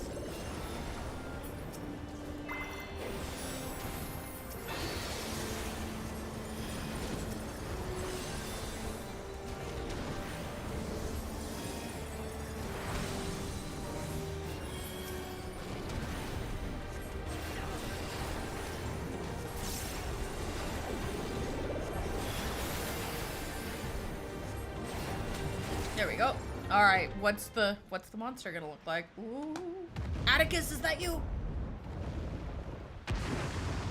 Oh, it's Earth aspected, very Earth aspected. Atticus. I hope his name's Atticus. That's not Atticus. That sure as hell is not how you spell Atticus.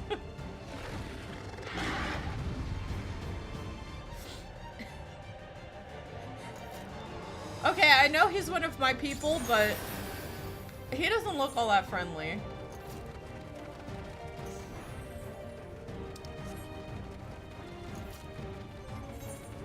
Galulja ran ahead.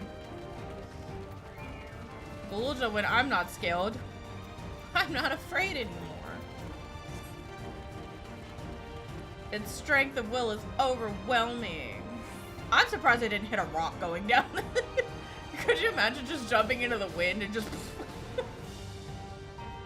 Yeah, this stage is kind of ugly though. But alright.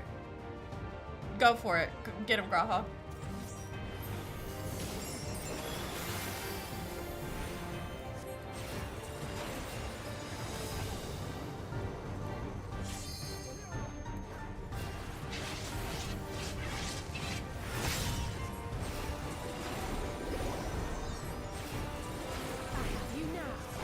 I have you now, he says. Laparine load. Try this. Oh, alright.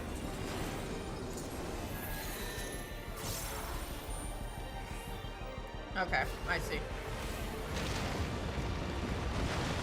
It's fucking poop! I wasn't expecting a turd, okay? I wasn't Alright, so I just sit here. Got it. They're like, oh, I don't like that. Why is it soft? Oh, that's a soft log. I don't know about all that.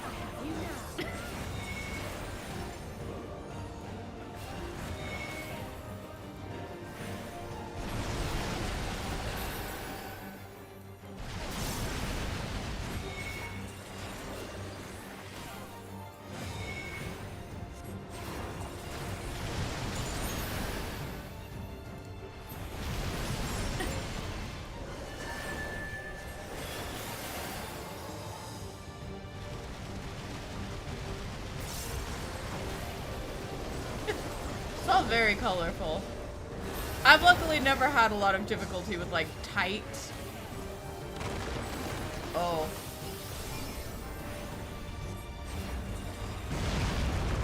Excuse you.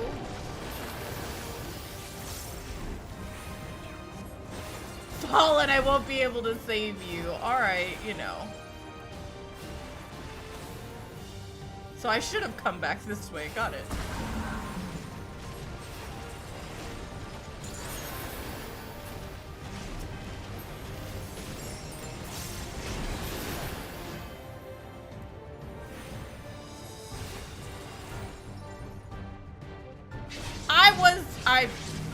I'm dead! I forgot it hit multiple times. I'm not gonna lie to y'all. I thought I was just gonna sit in that and be fine. I was like, I can eat this. And then I died. Oh, that was funny. I genuinely thought I was fine. Oh, the multi-hit.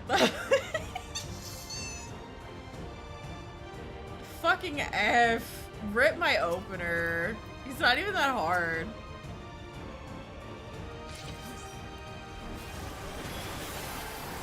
At least I get to start with, like, my glares. Yeah, that shit. Yeah, okay. Like, the second he swung more than once, I was like, oh, I'm fucked.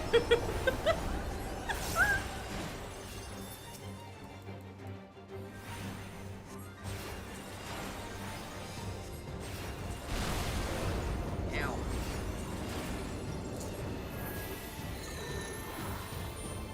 Alright, time for the soft stools.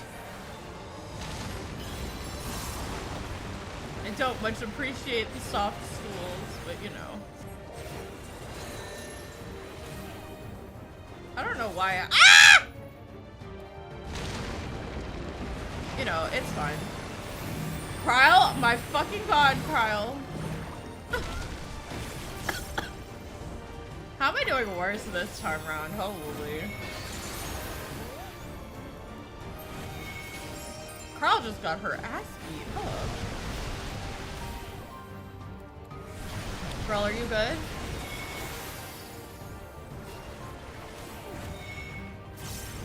Yeah.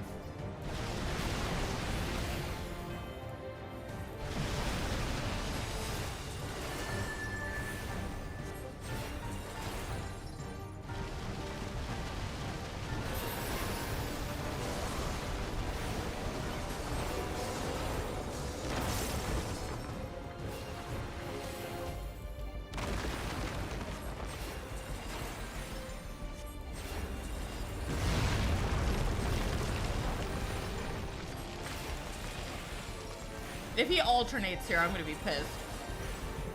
Yeah, no, he didn't alternate. Alright.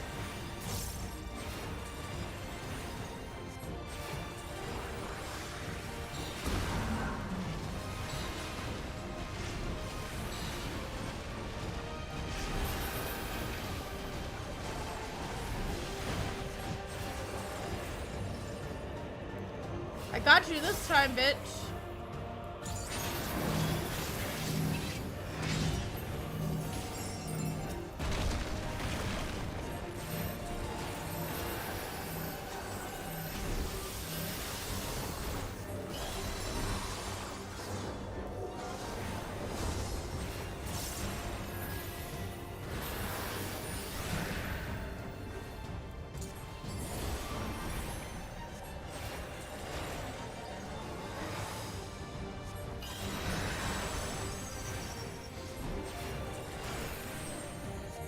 I love Slaver.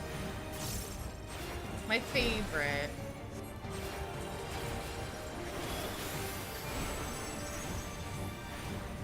Hold still. Hold still.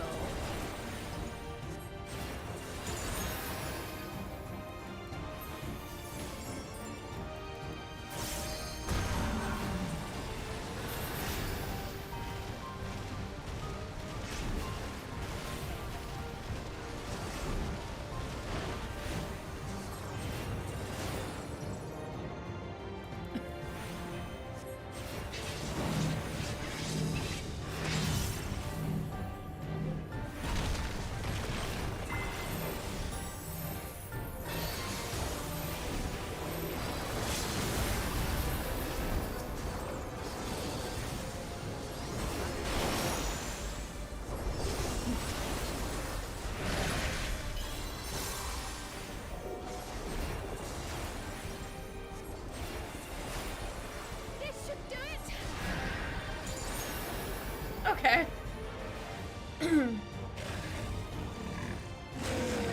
Oh.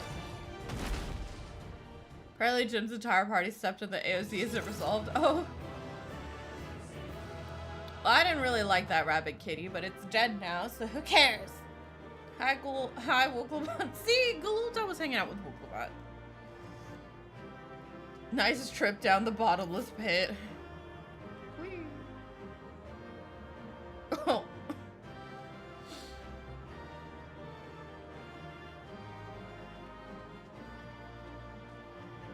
That was too close. It must have been easy to imprison such a creature. You got nothing to say, Alphino? A tyrant of Tyrol, truly a fitting description. I felt the earth shake all the way from the cliff. Phew, we did it somehow. Crap!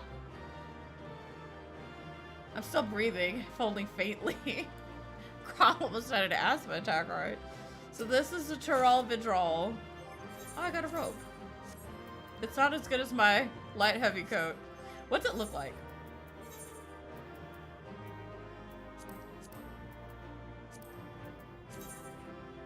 I mean, I don't hate it. It's not really my thing. But I could make it work. Like, I would wear that as a bard. Not necessarily a healer. Alright. Let's see what they have in store for me for the cutscenes. So much teeth. For all the talk of my brother felling this beast, he only imprisoned it, like Vali Armanda. From what I could tell, they sought to transfer people's souls and memories into bestial vessels at that facility. The Tyrol Vidral explains the need for a remote location. It was doubtless their prime subject. You saw a buddy today? It looked fluffy? Nice! Cute banana. Though I expect Zeralja did not foresee the opportunities it presented when he imprisoned the creature. Is it gonna talk? That'd be so funny. It's still breathing.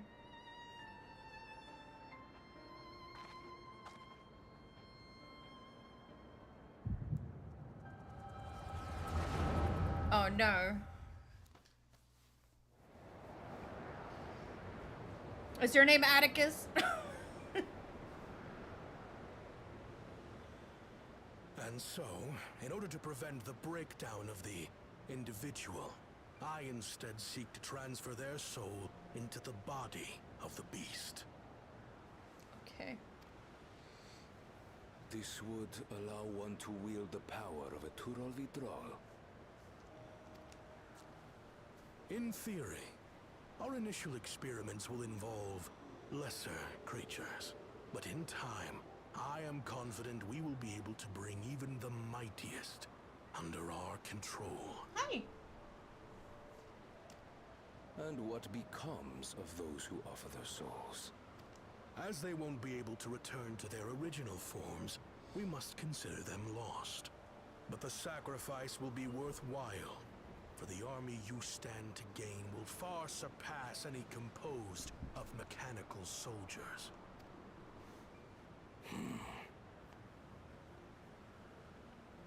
Very well.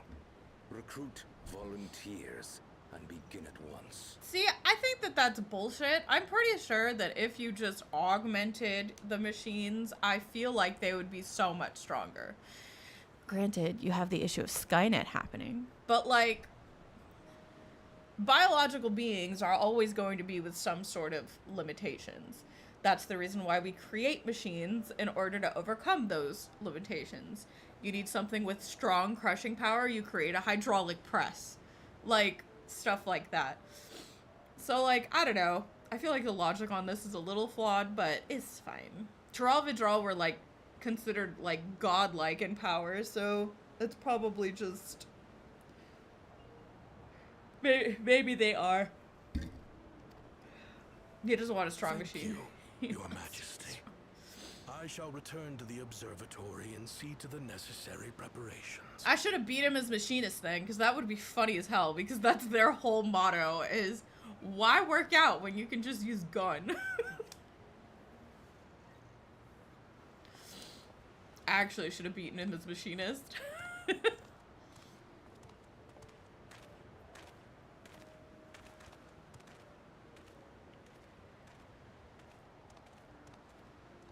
So, you've given him permission? Teshalja, you will assist Kaniloka. As one of the Landsguard's finest chirurgeons, your knowledge may be of use in his experiments. You will also watch him closely. In what you learn, you will report to me.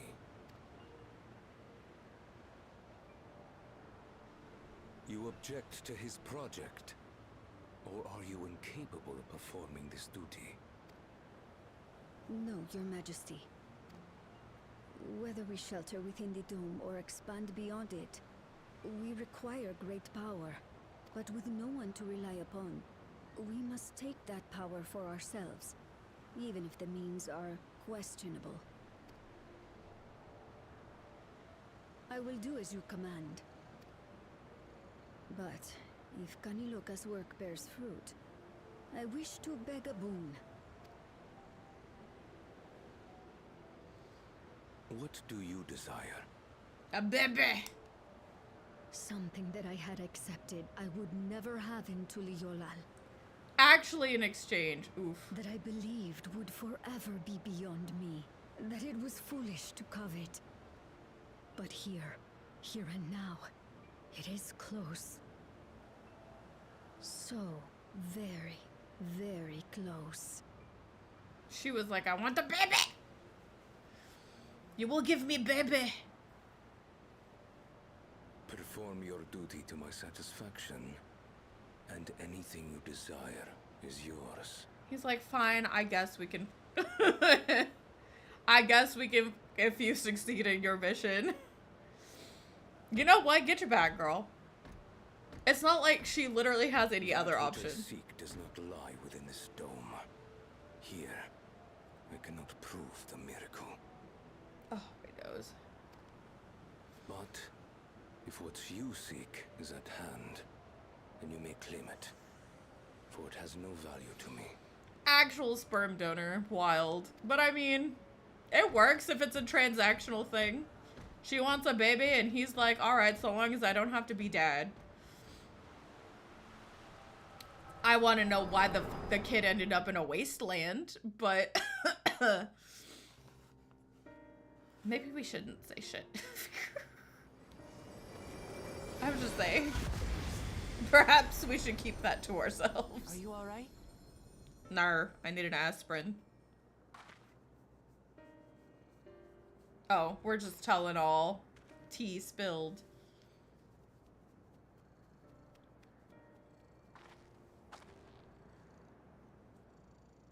Teishalja. Could she be my mother? Like the people in the outskirts said, few Mamulja lived in the Yasulani. I can't imagine many other Ubico women were trapped in the dome. I can't fucking see my shit. That being the case, she could well be the one.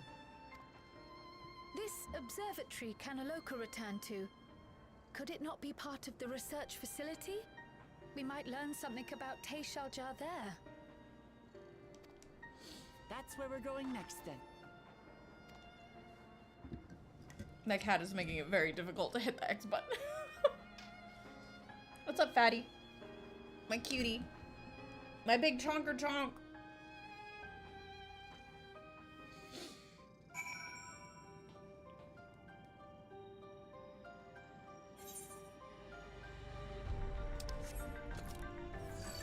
That's not what I meant to click.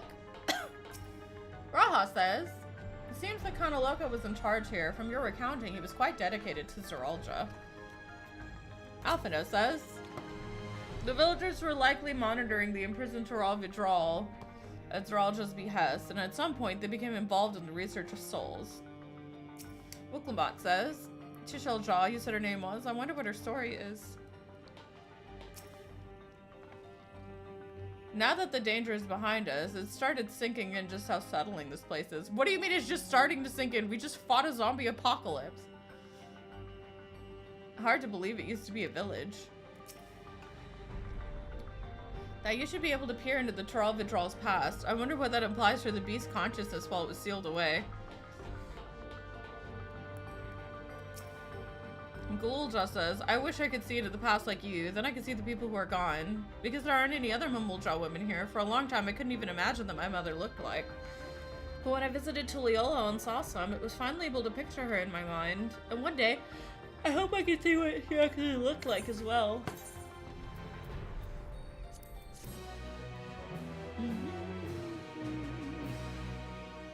You may now enter the Yawada field station with a party of NCC avatars. Cool. Among the abandoned, Kral is eager to begin searching the research facility. So this is like the... Hiccup. This is like the This is like, when we were in the 13th in the Void and we explored the Void. While we've discerned the purpose of the search conducted here, the traces that remain might afford us greater insight into what came of it. I did, but I didn't die to what I think a lot of people thought. I was gonna die too. I got greeted. Yeah, I thought that I would be fine to eat something, and so I died because I purposefully stood in something I wasn't supposed to. It was the multi-hit thing. I forgot it was multi-hit, so I literally stood in that like a fucking idiot. I died of my own volition. I forgot it was multi-hit, so I just started eating them and was like, oh, I'm dead. That was the only death, was me thinking I could eat that. Let's take a look around for information as well as a way to the upper level. I'm gonna make tuna and mac and cheese because I am craving cheese. I'm so excited. I haven't had anything trashy in so long. I want trash food.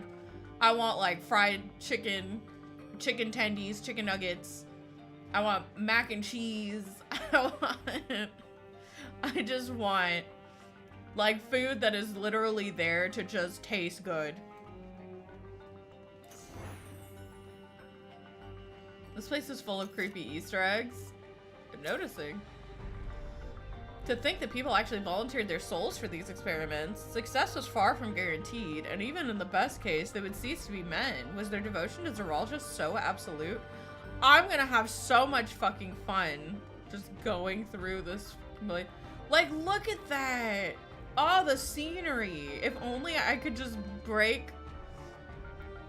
Like, actually neat as fuck.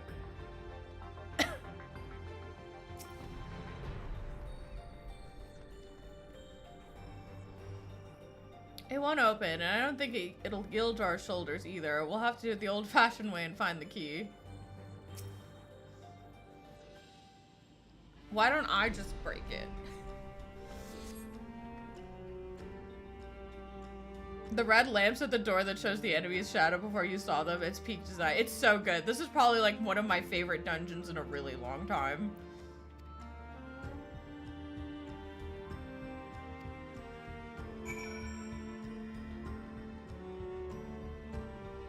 So what are we gonna do with all the people in the pods? Oh.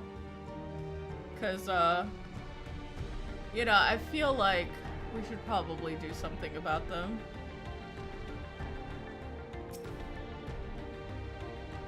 Graha says, I wonder what Beck Luke would make of his research into transferring soul. They're presumably soulless husks. God, it looks so good. Waiting for Wesir to come out and talk about global saturation. It's more like complete local saturation right now. The researchers likely moved between the upper and lower levels. Perhaps we can find a key among their belongings? And then Wuklamat says, it makes me angry to think about what they did here. Oh, that's fucking neat. The gurney, oh. I wonder if I was a Lalafell if I could see under that a little bit better.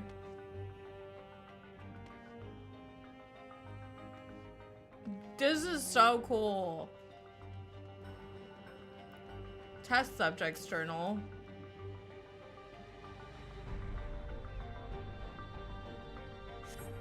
They're recruiting volunteers for a new experiment. I know I'm not as bright as the others, but they wouldn't laugh at me if I was stronger than them. This might be my chance. Soul transferred a few days ago. I can write. Can write good? Yes? I am good. Very good. Getting hard to control strength. Today a bit offhand of feeder. Cannot help it. So strong. Itchy tasty? Is this itchy tasty? Hungry, always hungry, cannot control, eat, I must eat, I am eater, must eat. You find nothing that resembles the verification key. Perhaps you should search elsewhere.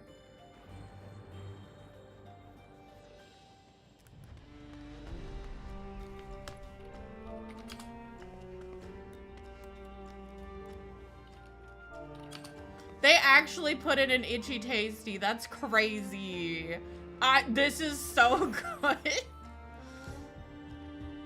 Oh, it's a kitchen. It's a cocina. No, it's not. It's the pharmaceutical.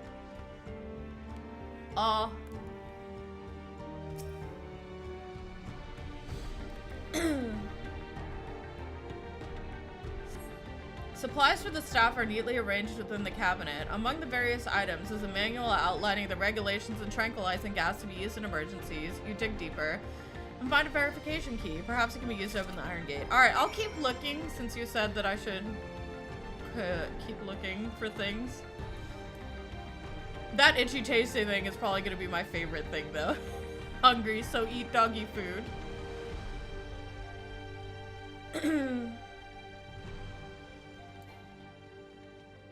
I didn't like this dude, so I've killed him. Tastes good. Itchy tasty. To think that people actually, yeah, yep. Why are we not having goooo just stay outside? What happened to the people here? Did they all leave? Or did we already meet them? Yeah, they all left. They all left. Yeah. Mm-hmm.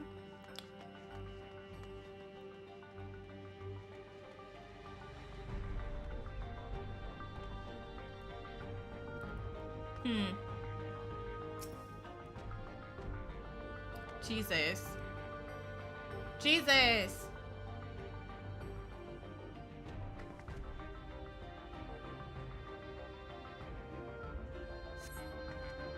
A journal lies next to the body.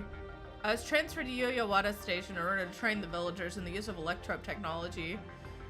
While a child can quickly learn to operate the common contraptions, it'll be no easy thing for them to attain the requisite skills to develop new weapons, ones which require no less than the manipulation of souls. Thankfully, 2 of my pupils have demonstrated great aptitude in the field, Kanaloka, the village chief, and Tashilja, a field Kairugan. Further driven by their loyalty to our king, their growth has been remarkable. I dare to hope that before long they'll be able to carry out their duties without further instruction, and I may be relieved of my duty. Damn, alright. This is just a whole thing. He looks like... It looks like he's almost missing his, like, cheek skin.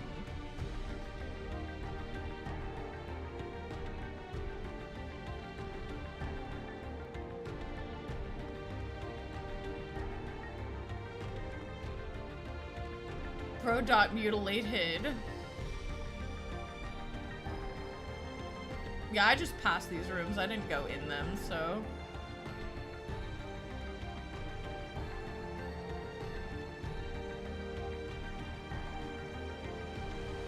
I think that's it? Unless I'm missing something?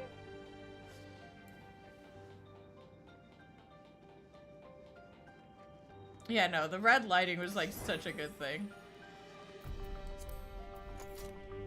Where the fuck? The Easter egg is there?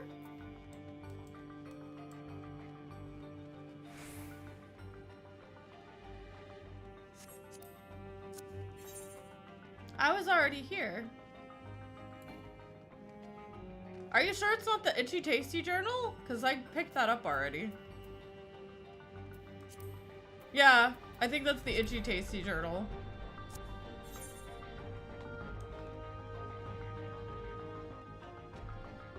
Oh, just a set dressing I like? Oh, this? Yeah, no, this looks great. I already looked at this.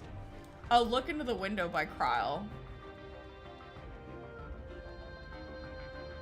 I don't know where Kryle is.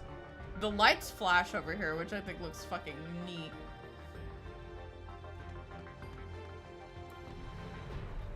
Yeah, no, I was trying to see if the lights were going to flash again. Calm down.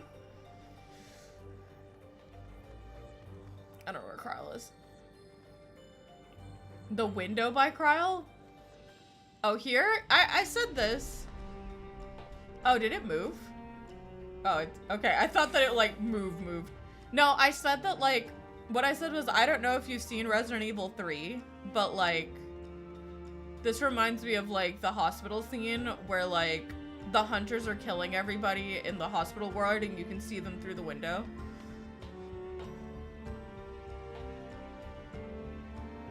Did you see the oh, there is a shadow on the curtain.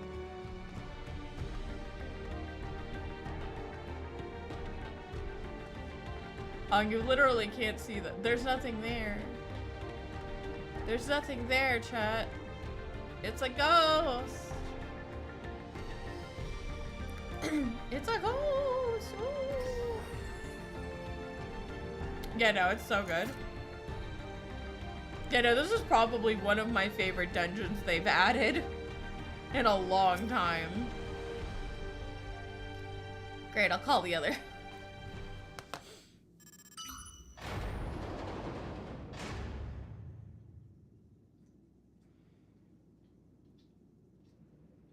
Oh, it seems the key can be used to operate the lift as well. Up we go. That is a surprisingly clean elevator, considering everything that's going on.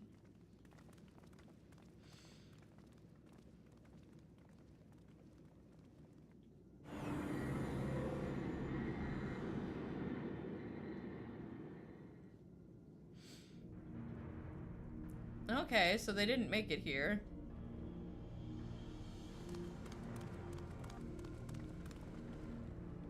Oh, I just know they're not going to let us come back here. So this is the observatory. Unfortunate. I didn't expect it to be similar, but this is a far cry from the temple that held Bella Garmanda. All the machinery appears to still be in operation. I expect there are auxiliary systems in place to ensure that the monitoring can continue even in emergencies.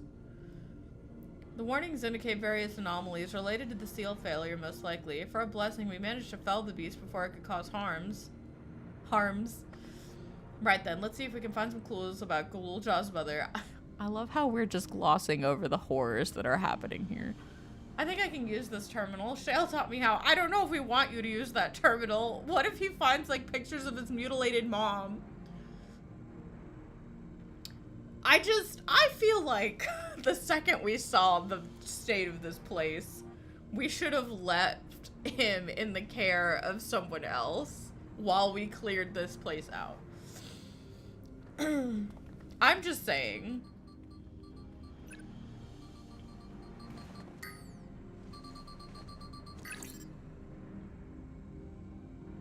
There's so much data, I don't know what we should look at. Perhaps we can narrow down the search by inputting the name Tishalja? Tishalja? I already forgot how to say her name, god damn it.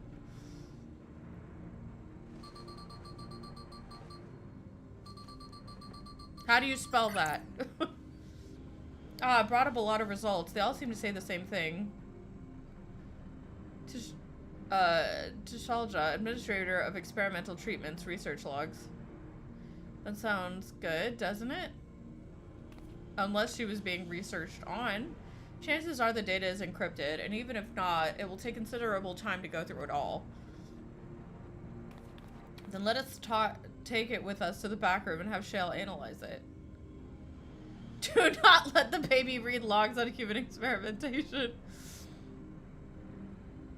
Agreed. Alright, I'll transfer it to the storage device I brought. The little bro just has an external hard drive. Smart. Alright, let's get the fuck out of here. There, it's finished. Thank you so much for bringing me all the way here, everyone, he says, ignoring the fucking awful shit we just went through. If you're happy, then so am I. Like, here's the thing about Dawn Trail's writing that, like, bothers me, right? And it's just the fucking... This isn't how people would react in this situation. Thanks for the extra layer to my PTSD. Nobody is acting like a living person with critical thinking skills. It's like, oh, look at this creepy place. Oh, look at all these corpses. Oh, but look, I found an elevator. It's like, if you're happy, then so am I. Even though I probably just subjected you to the horrors that you only find in a horror movie. Yeah, I get that the wall's pretty desensitized, but the fact that we're treating it the same way while carrying around a 4-year-old is like... Yeah, and we'll come on too. Well, you know. Kyle says, I'm glad we could find what we sought in the abandoned facility. It wasn't abandoned. It was full of undead people. It seems safe to say my brother returned to Yoyawada for the Troll Withdrawal. He wanted its power no matter the cost. Like, we are really just glossing over it. Alright. I'll not soon forget our visit to the facility. It was a troubling reminder of the depravity that can arrive from the belief that souls are simply a resource to be exploited. At least Alpha knows recognizing it. I admit the Troll Withdrawal gave me a fright at first, but then I remembered who felled the mighty Polycarmanda. Y'all have no souls. Like, I get the idea of being desensitized, right? But imagine talking about this. What in the tone deaf?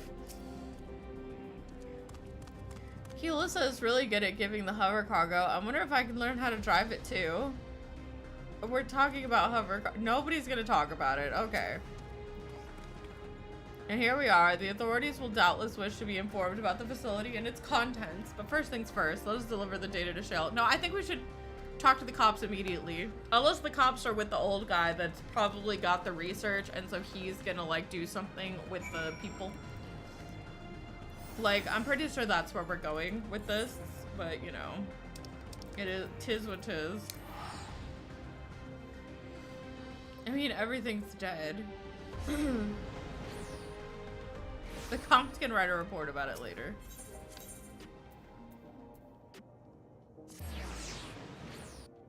Hi, kitty.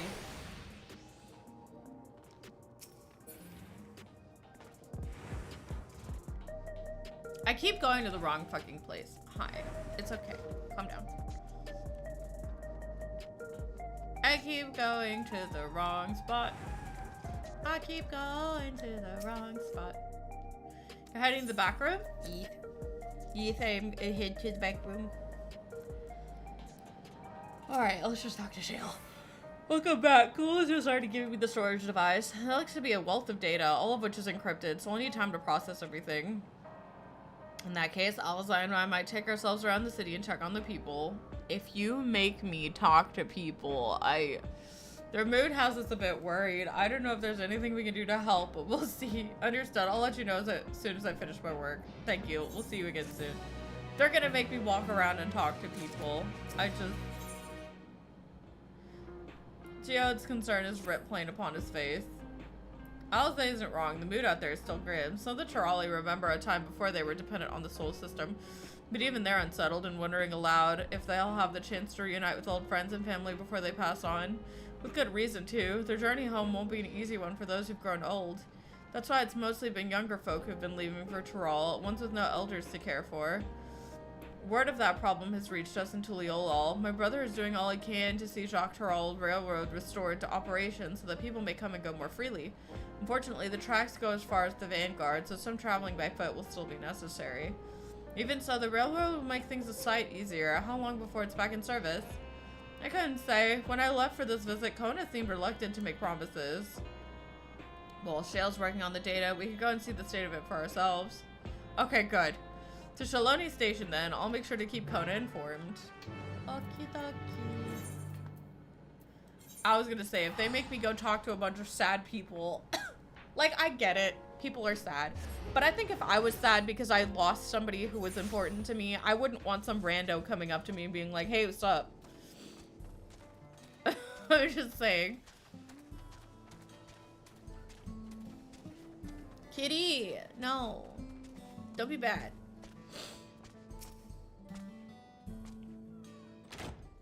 Ugh.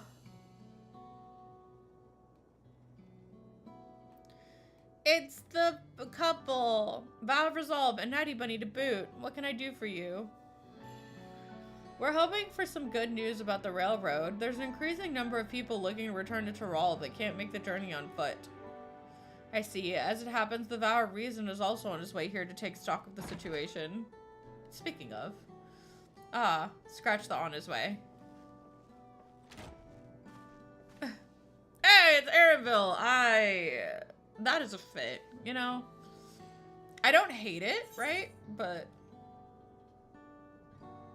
did our little bun finally outgrow his little clothes? Because I headcanon her as an older Vera, like a grandma, like old Vera. I kind of want to go with this.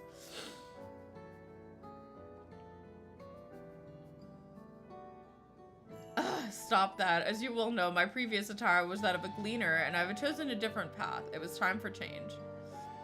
It's the gathering gear but died. His like chesticles were out. He's got some boubage. You hear about the railroad too? It was in part for my sake that the original Dawn Blazer was sacrificed, so I left it only right that I assist with the replacement. Speaking of which, I assume Lamachi has explained the growing urgency of the need. What have you to report? The new locomotive was on track for completion, but we're having difficulty pulling her into the station, in a matter of speaking. You see, when we used the Dawn Blazer to get to the dome, urgency outweighed all other considerations, but now we're back to our original problem, how to run the railroad without upsetting the inhabitants of Moat Soen. That is the Ronique. Though the Hetsara that follow them are none too pleased about the Hetsara being spooked by the noise of the locomotive either. Oh my god, we're gonna finally get Kona backstory. The solution I've devised to the quiet in the railroad should address that complaint. But the silent train presents a different danger. The Ronique will need to be deterred from wandering across the tracks. And I suppose we can't just blow the whistle at them, or they'll panic and be put off their grazing again. Weren't the rail routes plotted to avoid the Ronique's preferred grazing areas, though? It's odd that they're getting so close in the first place. The Ronique's grazing patterns have shifted since the tracks were laid. I'm not certain why, but I intended to ask the people of Mahat Soen for their insight.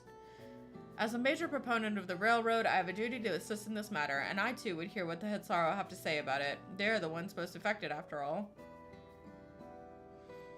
I believe it would be best to begin by consulting their leader, Wado. The rest of you can accompany us to the Hetsara encampment if you like. Sure, I can do that. Hey, off we go. Oh, I'm in a dust storm. Send help.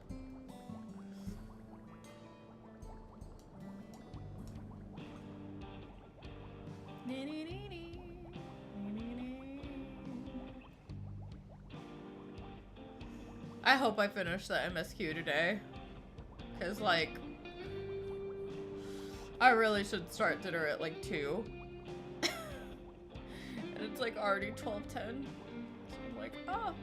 How much do I have left? Probably will, thank God. Hi. Not you, Shepetto.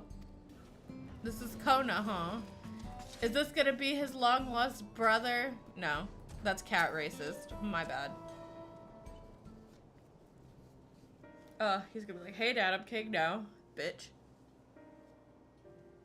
Vow of Resolve, Vow of Reason. I bid you welcome to our camp. But what brings you all the way to Mahuatsoen? Thank you for seeing us. Our visit concerns the matter of the Shaktaral Railroad. Eager explanations in a dust storm.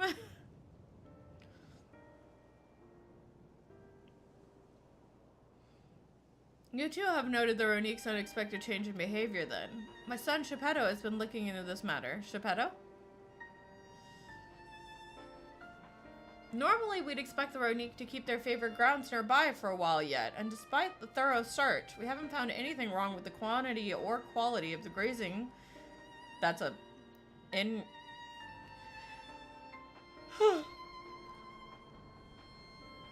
Piarioanon.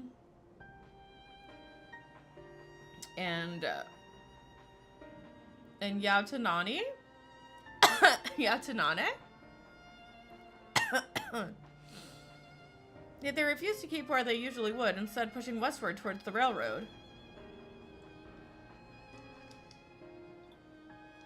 I certainly see no cause for this unseasoned migration. Nevertheless, should they continue to move west, we will follow.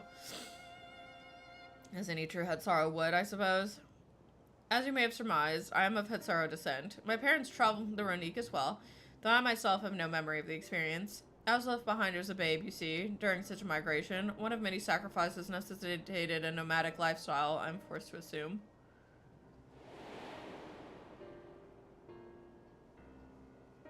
They just left their baby. A chance encounter with a kind Pelu merchant was the only reason I survived. Taking pity on me, he taught me his trade that I might fend for myself. I became a stallkeeper in Tuliolel's markets, and that's where the Dawn servant found and adopted me. He's literally Catboy Thancred. I'd already been in the palace sometime when Lama Chi came to join us. Like me, she had been cast aside by her parents. I knew the pain of solitude and wanted to spare her that suffering. To be fair, she didn't get cast aside by her parents. Like, didn't he give her up so that way she wouldn't be assassinated? As this tiny child's new brother, I swore I would always be there for her. Like, he gave up on being a father. He didn't give up on his child specifically. But the cover-up was she was a foundling, true. Why didn't we tell Kona this? Actually just spouting non-truths.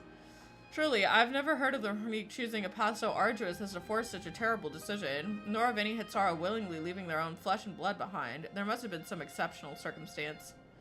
I cannot say. The idea of following in their footsteps that I might better make excuses for their actions never much appealed to me. Even if it might help you better understand the Ronique's current behavior.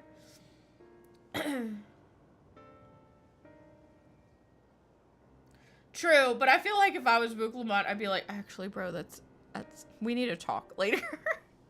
As so often is the case, you are correct. Like, I'm saying from a writer's perspective, I feel weird that, like, they're just kind of letting this plot point roll. And I think that's my issue with Dawn Trail in general, is they just let plot points roll without, like, fleshing them out. There's no, like, substance to it so far. The 90, that was a flashback to before we found out the truth. But what I'm saying is, in this situation, Wooklamont knows that that's not true. So I feel like there's opportunity to have a character moment here, right? That's what I'm saying. Is that there's an opportunity to have a character moment here where Wooklamont, like, just leans in and goes, actually, bro, we need to talk when we get back to the capital. But there hasn't been. Just like there was an opportunity for character moments, like, in the thing when we were, like, in the abandoned, like, Resident Evil biolab. But we just kind of glossed over how everyone felt about the fact that there were zombies everywhere. Like, yeah, but the Wook part wasn't. The relevant part of that flashback was the Kona tried to... I don't care what's relevant. Alright? He is speaking a non-truth, and I feel like there is an opportunity to use that as an exposition to, like, see more about the characters. Oh, but he didn't speak it? He didn't speak it! I thought he was explaining to the Hetsaro what happened, because he literally said what happened. And then, like, they let him finish, and he was like, oh, that sucks. Like, I thought we were flashing back to see what happened, and he was speaking as that happened. The flashback was the wall remembering. Yes. But what he was saying was being said out loud by Kona. Kona didn't say it? Did he not? Out loud? Does it say Kona? Does it say Kona at all? Nope, just flashback. Okay, well, then that's just annoying writing. Flashback was the flashback dialogue. Well, then it's fucking stupid and it didn't need to be here. I was gonna say, then it's just, what's the word? It's excessive. We already know this fucking plot line. We already know that he loves Lama-Chi. Why the fuck are we going over this again? Like, is it supposed to be like a, by the way, if you fucking forgot the plot, just in case, it was a just in case you forgot thing, because that just feels like poor writing. Like, that's like whenever they go, oh my god, he was eating ramen, and then there's like an asterisk. Ramen is a soup that, you know, Japanese people eat regularly, made of noodles, and sometimes it has like different like, just shut the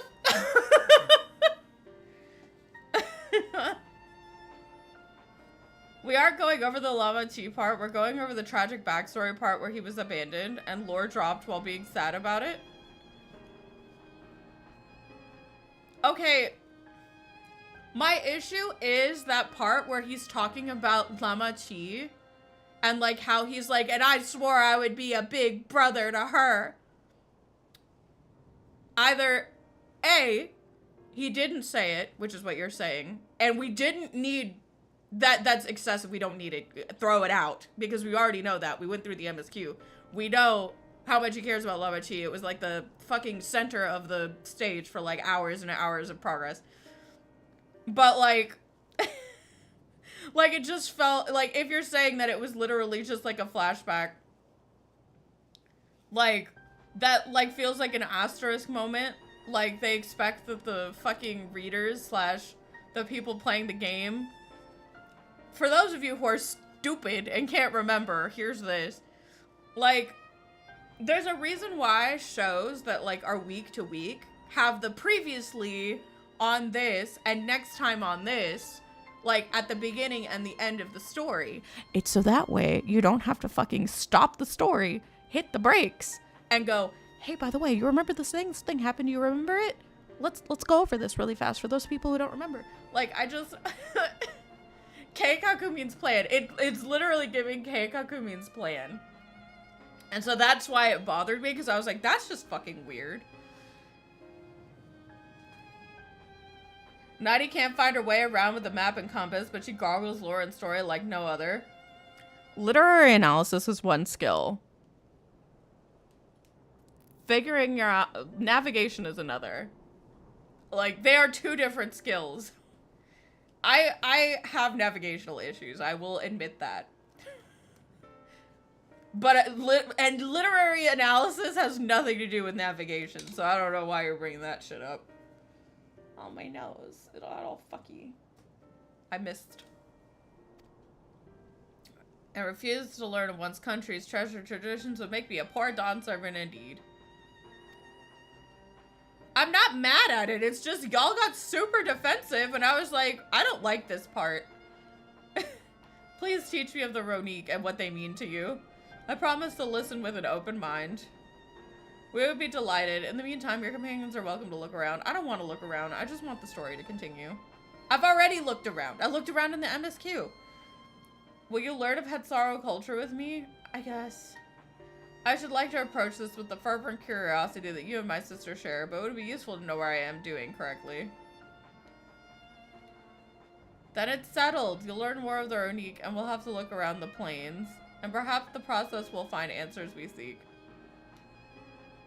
Retain info? It sounds fake. Yeah, I was gonna say, if it was a wall flashback, then the flashback didn't need to be there. As you can see, it just felt weird and awkward and stunted, and I didn't like it. My bird died. Geppetto says, the quickest way to learn about our way of life is to do as we do. Alright, so I'm gonna go do shit. What am I doing? He's handing me stuff. Now introduce yourself to anyone who looks busy and ask if you can help. They'll be happy to teach you what to do in exchange for another pair of hands to do it. Let us meet back here later to share what we've learned. Okay, but if she forgets that Llama, like, freaking There's a difference between forgetting all of the plot and like forgetting that like Kona like would literally die for Lama Chi because he's like best brother ever alert. Now, if you forgot who Kona is just in general, okay, well that you have worse problems. Then they should have, are you saying that whenever they introduced Kona, they should have flashed back to Kona and it's like, ah yes, Kona, Lama Chi's brother, and you know, he used to fight for the throne, and then they joined forces, and now that they rule the country together, and flashback. Are you saying that they should have just done that then? Like, I'm afraid I've finished with my task for the time being, but since you're so eager to learn about our way of life, why don't you tell me a bit about our migration customs? I don't want to learn about migration. I'm gonna read this silently and give you the gist.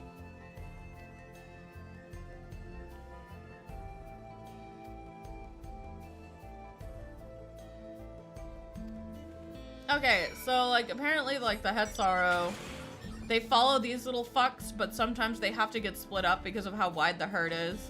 And like even whole families can get split up, which is rough, I guess.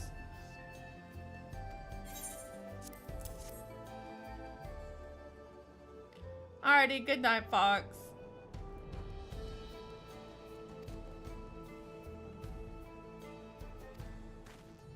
So like, are there women? Is this like a reverse? Is this like a reverse? What's it called? There's a lot of men here. No, there's women. Okay.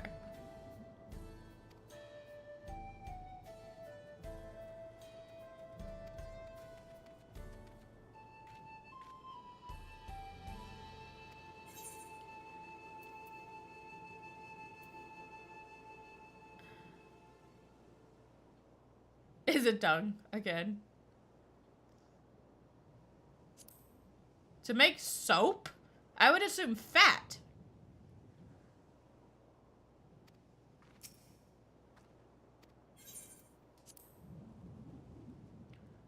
She said something about making soap. Fuck off. Why is it poop? Why is it always poop? Why is it always poop, chat? Fruity chips. Alright. So they use their poop and everything from making soap to warding off enemies. Cool. I'd avoid you too if you were covered in shit. It sounds like they're like they're pellets and not like soft.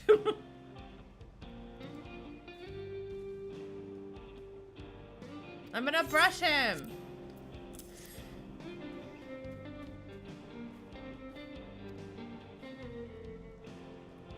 I brush him. Happy boy.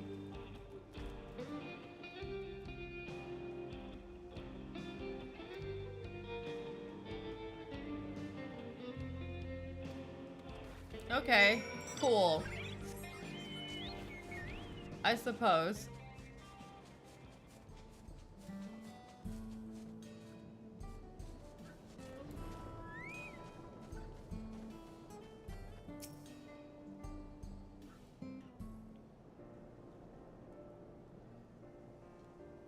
You smell the grass and the wind, which is a good thing, I promise. You can nearly be mistaken for one of us, or at least an adventurous Shatona. I have to wonder how Valkona is getting on. I assumed he would be reluctant to get his hands dirty, but it seems his wish to understand us was sincere.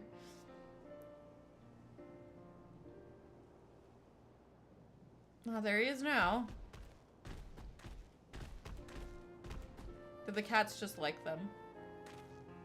The Wiggles!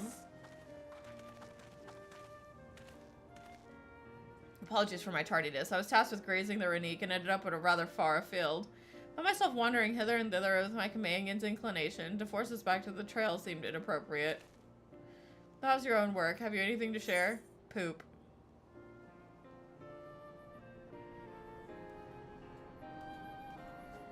Yeah.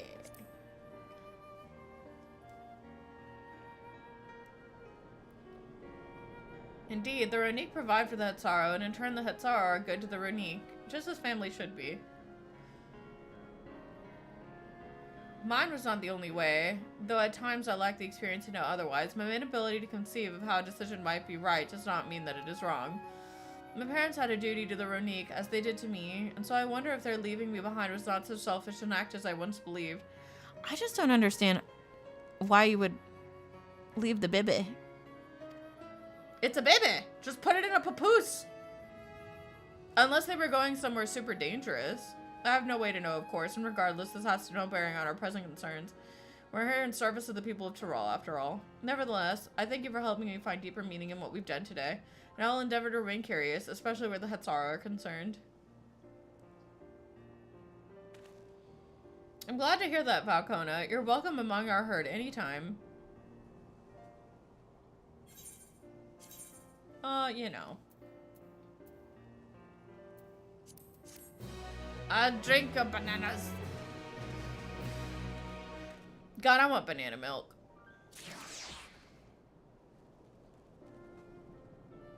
Well, I should make banana milk. I'm gonna get some bananas. I'm gonna get some bananas. I'm gonna throw 3 of them into a blender with some milk.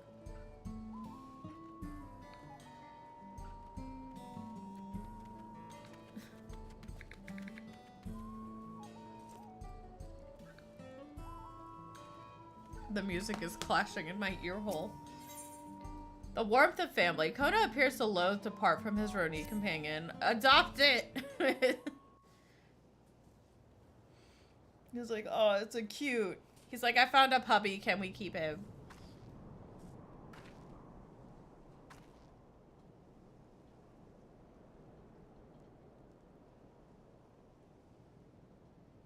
Kona, how did it go?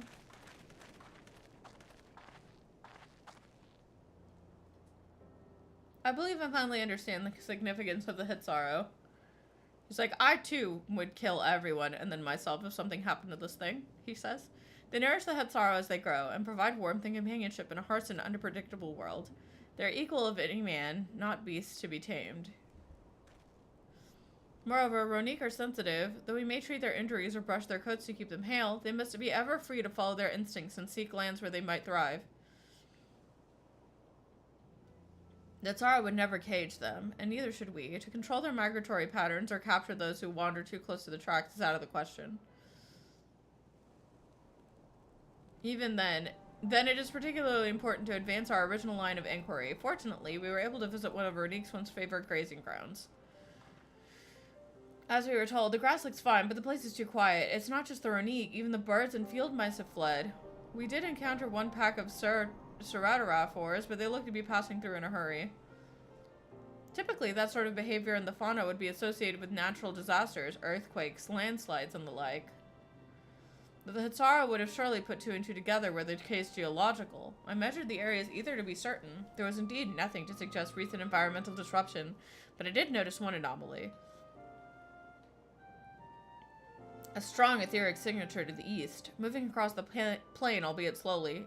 It's a monster. Is it Atticus?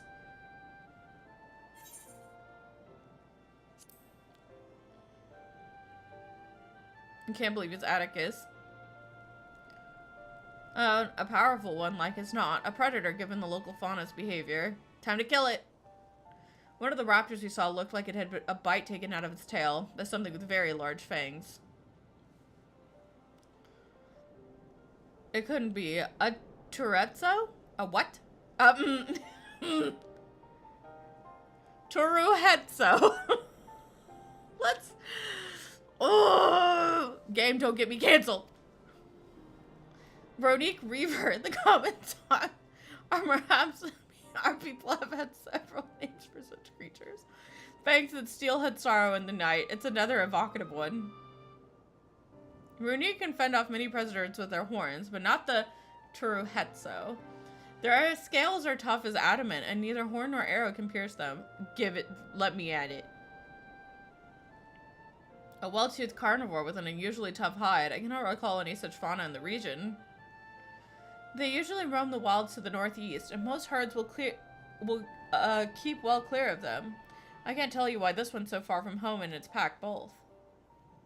In any case, I believe the source of the Renique's consternation is clear. As our next move, we must drive this reaver away, and that they might return to their grazing lands in peace. We must return them to their grazing lands in peace. Never fear, we'll make certain the beasts that threaten you see you no more. Da, da, da.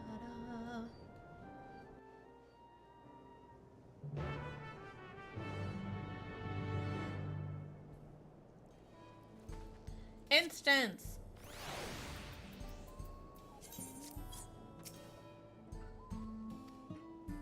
Oh shit, but I want to for us to go running off in search of it. It's fine, we're fine.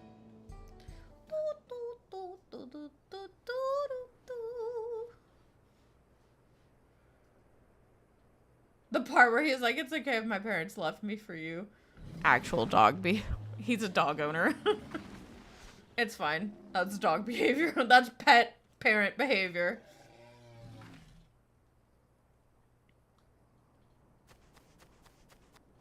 Help! Help! Help! Odorahetsu is coming this way!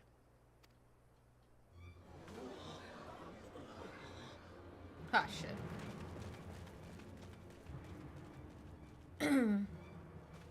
It has beasts across the plains in a panic, and our Ronek are practically paralyzed with fear.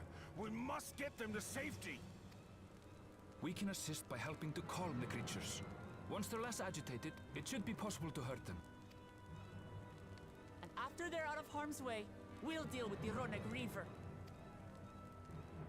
I suggest you remain here to attend to the Ronek when they arrive.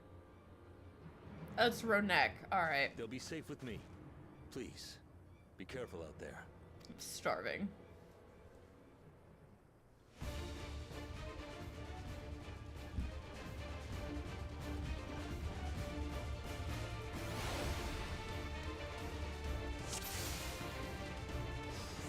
Make haste. We must protect the Ronek. Okay. Yeah, I'm trying to Don't make worry, haste, bro. we're right behind you. Why is Aaronville here?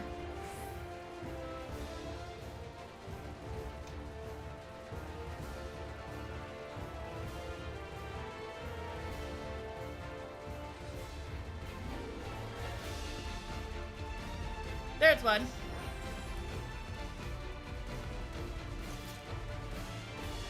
Come on, y'all, double time. They're terrified. We must do what we can to soothe them. Pet the babies!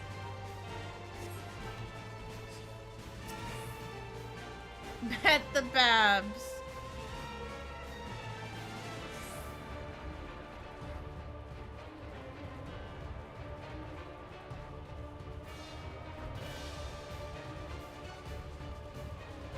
That herd should be all right. Let's look for stragglers.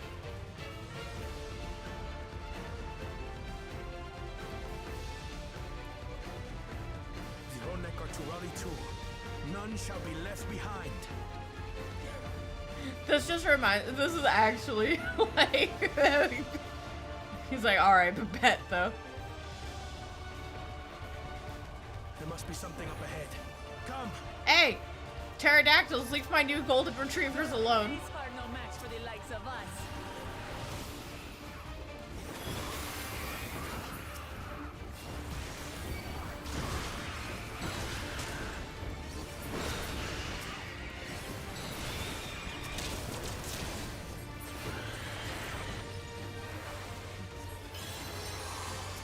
In a panic was clearly an understatement.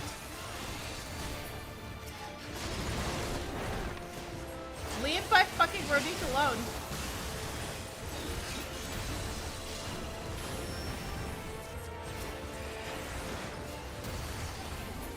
More are coming!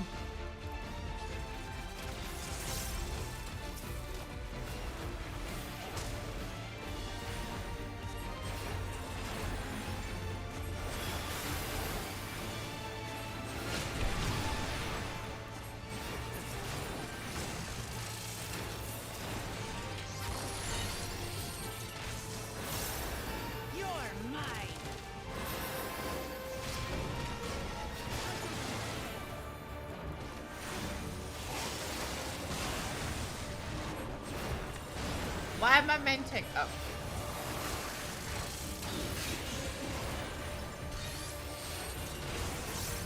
Not the alpha alligator, y'all.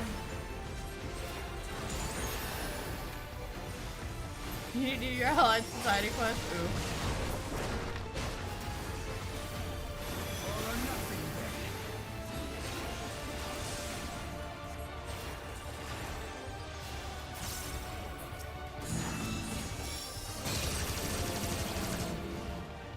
I seriously need these LBs that they keep using.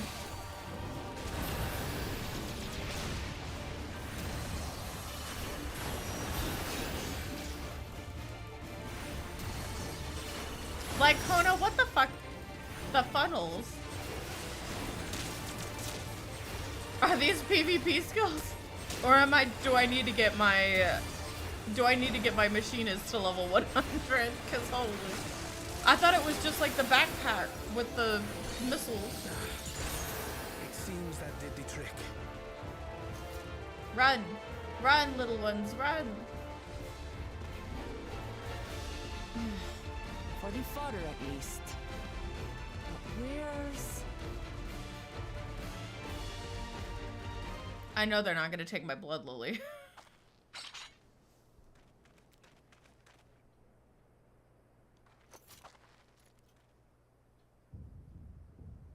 Oh, hello.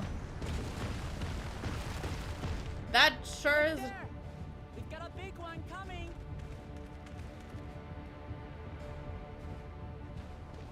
Impenetrable scales and wicked fangs.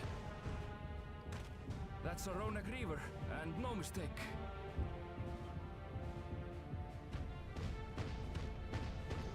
Oh no! Kono's like, no, my pet. My baby. That one there. Shoot it. There you go, buddy. Ah, shit. LB. Not so fast. Sir. Kona. What? Where's your closer, Wooklabot? Holy. You're just like going over.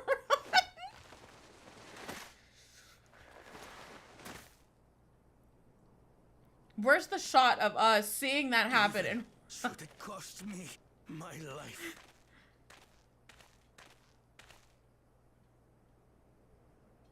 I will save the head soul. Sir, at least use tactician to reduce damage. Truth.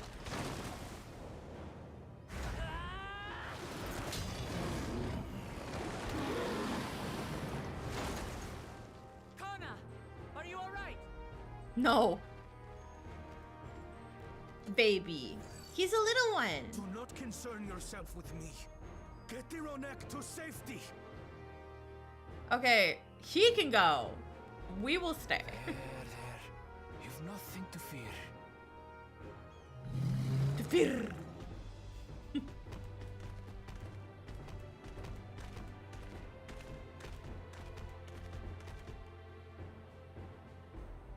Right! Let's finish the job!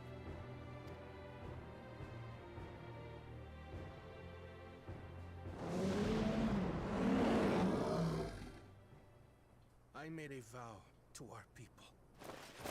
You shall plague them no longer! You said that was full chested out. Alright, titties out, let's go. Let me keep my... Thank you. You'll find the vow of reason is not without result. Hahaha, memes.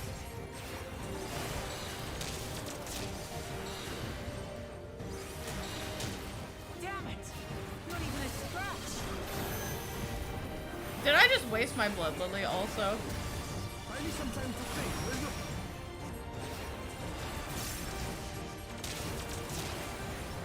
It must have a weakness, and I will find it. It's fine, I'll get another one. I saved through my tears. He's actually...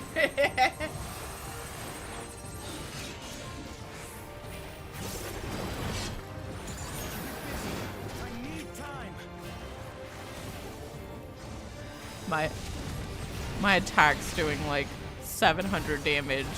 Right. Go for the legs.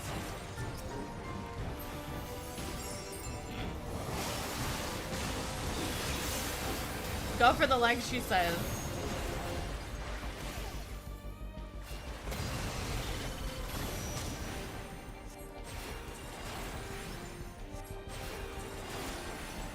Help me.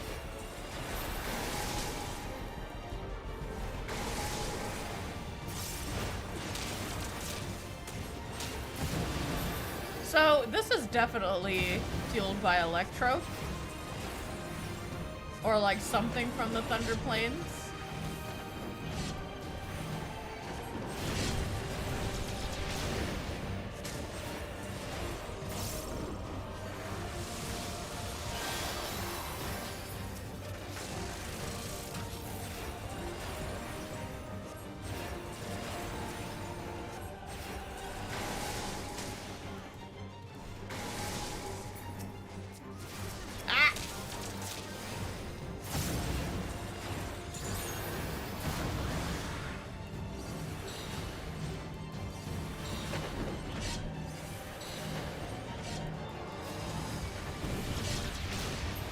Now we just have to keep it pinned.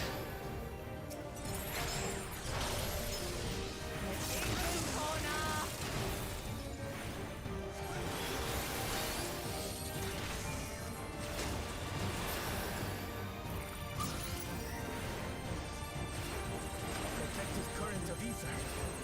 Whence does it flow?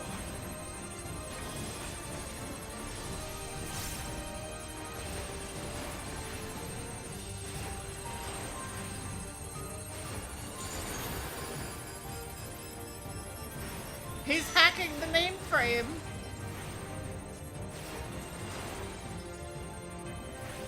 I've got it.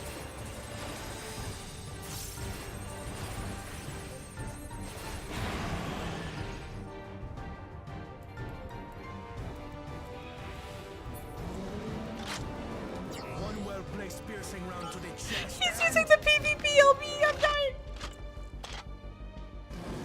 Where did you pull that, sir? You're done for.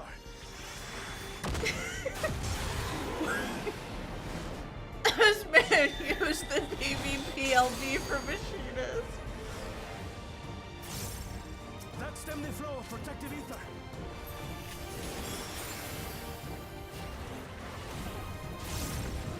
I can't.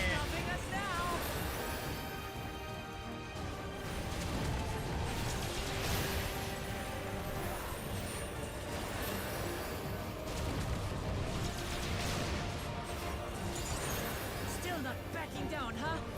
Fine with me.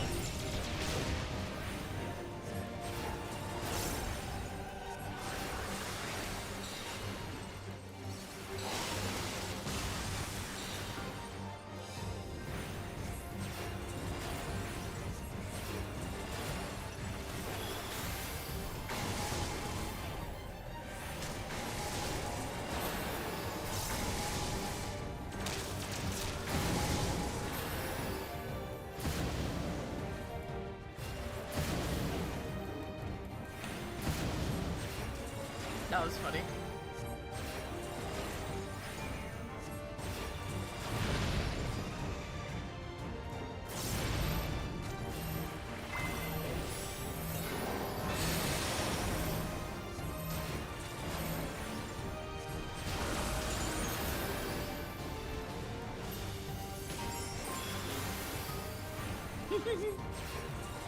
Not the primordial roar.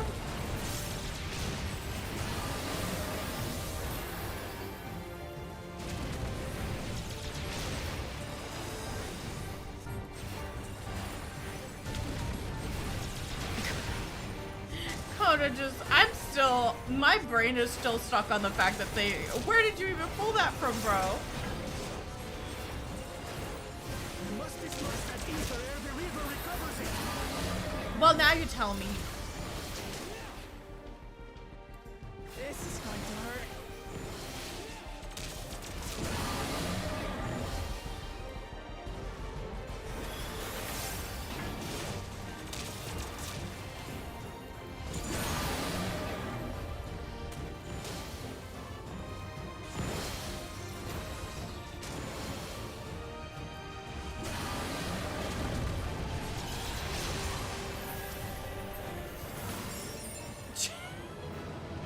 Wait, what?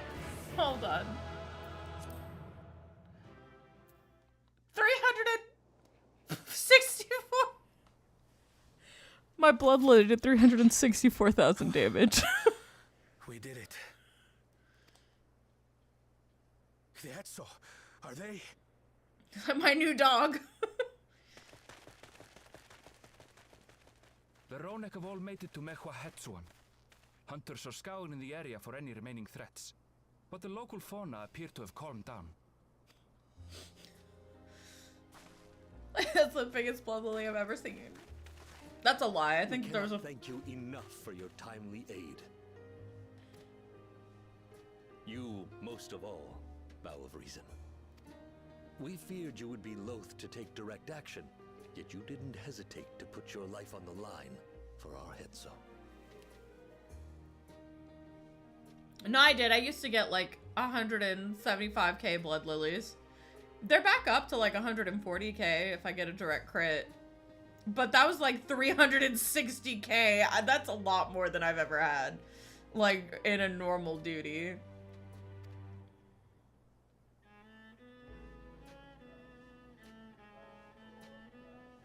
I did no more than as a Dawn servant's duty. Also, they're very cute, he thinks to himself.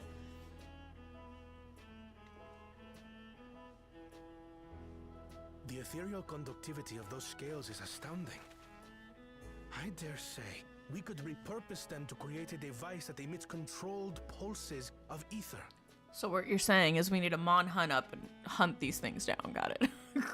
Disrupt the Ether ecosystem. resembling that of the predator the Ronek fear most. That would It keep might them. work. Yeah. If we struck the right balance, we would have the means to deter the Ronek from approaching the railroad without causing them undue distress. The railroad. Incredible! Kona, you've done it again. Aaronville helped. I must say, I was hoping I'd never have to see one of these again. Still haven't forgotten the last one. And it's been more than 20 years now. Oh my god, his parents left him there because he was gonna get stampeded on by the Ronik. Or like he was gonna get stampeded on by this thing. And they had to go help it. Traitor to the camp in Lozeni Hetta. A camp that was obliterated in an instant by that monster. Ah, shit. You said this happened 20 years ago? Lozeni Hetta. That's where the Pelu Pelu trader found me as a babe. They didn't move on, they died. Please, can you tell me what you saw?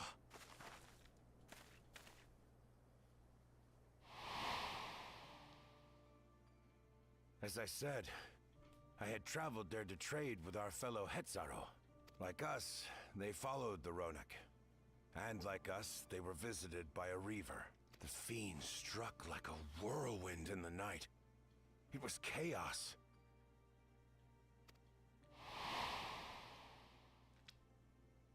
I grabbed some token belongings and bolted in a panic, thinking only of getting as far away as possible. But even in my panicked state, I could not help but notice the young couple racing the other way, toward the fell creature.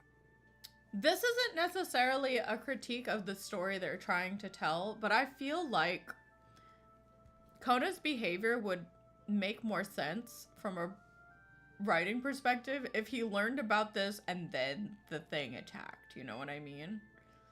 Like if he just overheard something, he's like, wait, tell me what you said, and he heard about it, and then he found out about the fucking thing, and he was like, nah, I'm not gonna fucking let these things like fuck up another village.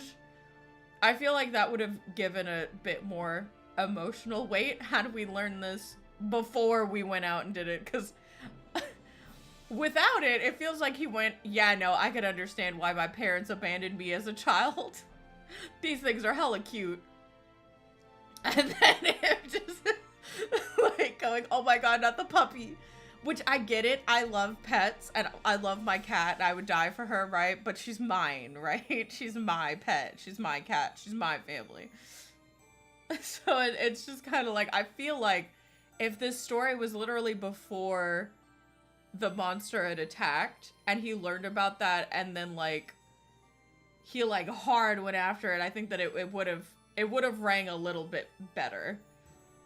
I'm still glad that they're going over it because I've always been very interested in what Kona's whole deal is. Also, Wired on Coffee, thank you so much for the raid. Will distracted, I heard one cry. Save our son! Save the Hetzel!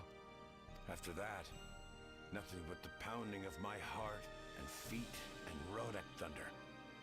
I ran and ran. And as the sun broke the horizon, I found myself separated for both man and beast. They went save our son and our pet dog, and you fucking ditched their kid and dog. They said save my baby, so I bailed. Bro. Bro really went knob. Sorry. Windborne words say that a group of survivors reunited with their remaining Ronak and have long since moved on.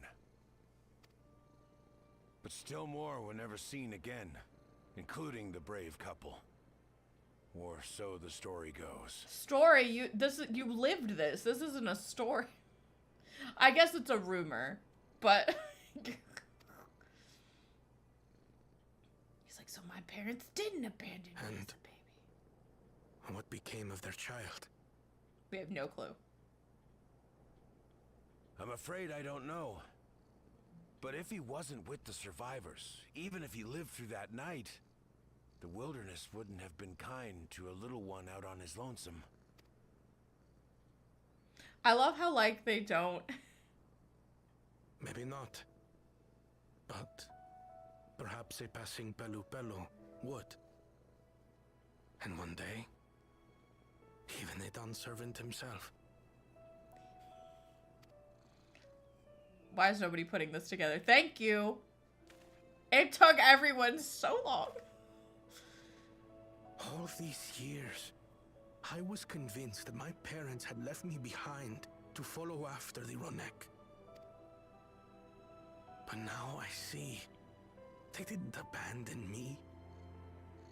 They were trying to keep me safe.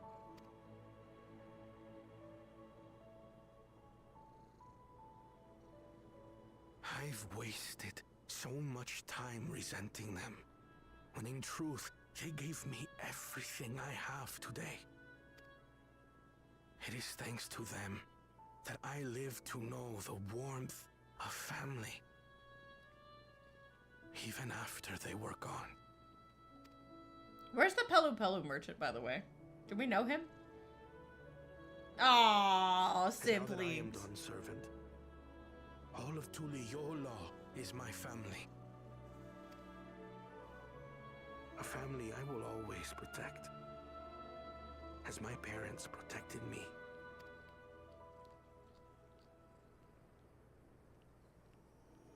The cat's licking my arm. Yeah, now let's carve this thing like we're in Monster Hunter. That was fine. I feel like the series of events could have been rearranged a little bit just to make that flow a little bit better. But overall, that was a fine. That arc was fine. Shut up, oh no! Don't. To know that the huts are safe is more than enough. Yeah, would it be wrong to hope that in protecting them, we also avenge my parents? It's the least I owe to them after all this time. Nadia, I thank you for standing by me as Dawn servant and as the often perfect man beneath the mantle. Now let us return our attention to the matter we came here to address, shall we? We have removed the root cause of the Ronique straying from their favorite grazing and obtained the tools to devise an additional precautionary measure, a silent whistle as it were. The whistle must be capable of emitting pulses of either strong enough that they will shy away from the tracks on instinct, and not so strong as to drive them into a panic. If we can achieve this, those will be a far sight better than a traditional whistle, more effective and less stressful than the creatures themselves. Cool. Get to figuring that out. Yeah. Holy 306.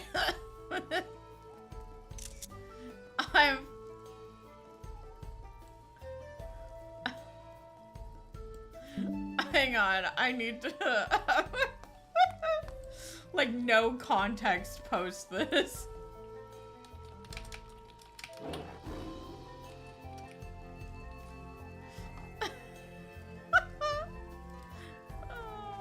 Like, I get that it was probably like a buff, right? But holy. Okay, somebody's just dooting on a freaking horn and is driving me up a wall. Okay, hang on. I need to like auto fly so I can like fix my chat. I can't see shit. There we go. How? So do we have too much? That was an NPC? Was it an NPC? Because it said you cast a...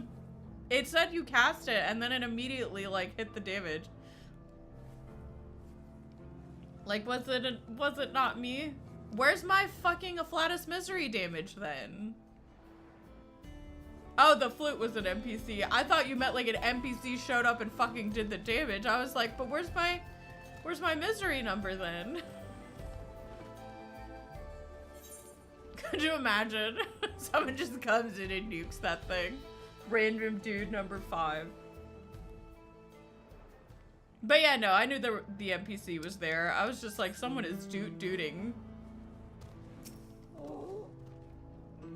You look pleased about something. Good news for the railroad, I take it? Yeah, let me tell you a story. So the Ronique were avoiding a predator. Smart ones they are, and Valkona is not too bad himself, but with the whistle idea. Sit tight, we'll have this train on tracks before you know it. Yeah, I'll sit tight, sure. Hi, stupid. It's cold.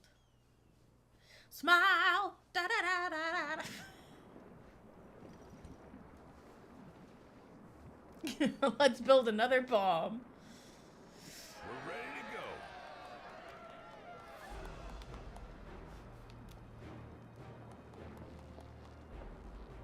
Whoa. She looks as good as new. If I had time to do a proper job, could have really made her shine. Had to cobble together the exterior with spare parts. We refurbished the interior, though. Not that you can appreciate it from out here. But as far as the Ronek are concerned, we've spared no effort. From the ballast to the ties, we've adjusted every bit of the track so she'll run quiet as a field mouse. You and your crew have worked wonders. Our nation is in your debt. Come now. If anything, credit's due to Tuliolal. It's thanks to the folk you recruited from every corner of the continent that we were able to get her up and running so quickly. My cat lost her balance and she just sunk her fucking claws into my crotch.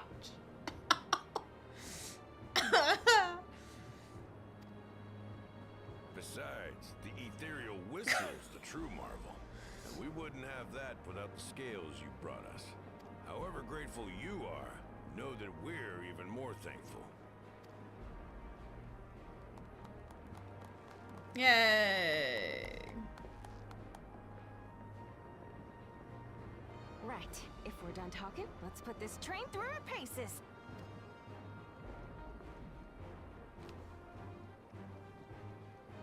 Hi, I like paces.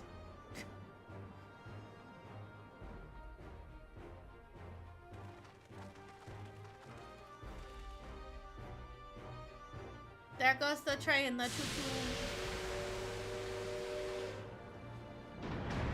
Why does Kona get to ride in the train? Why do I not get to ride in the train?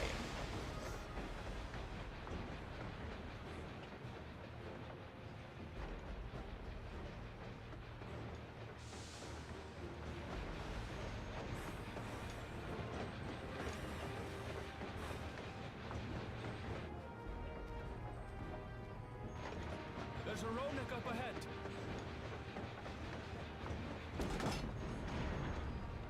I feel like you should just have that going. Now, to test our whistle. Test our whistle. Test the... On it. Just point it in the general direction and...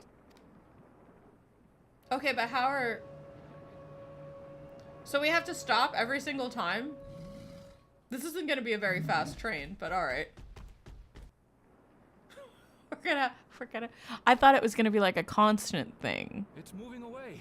So that way they just don't go on the tracks of the first.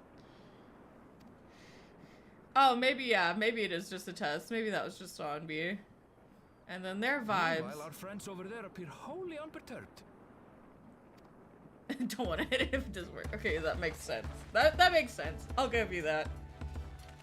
That sure would.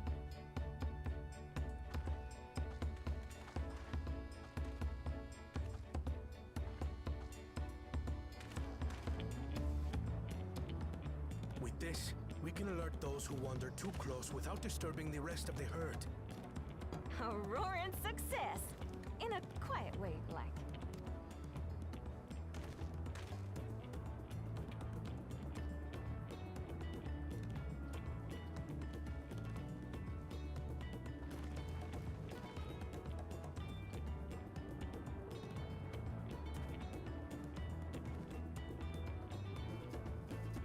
Then with your permission, Vow of Reason, the Choctaral Railroad is back in service. Yeah, we made a choo-choo train. And we won't be hitting any wildlife.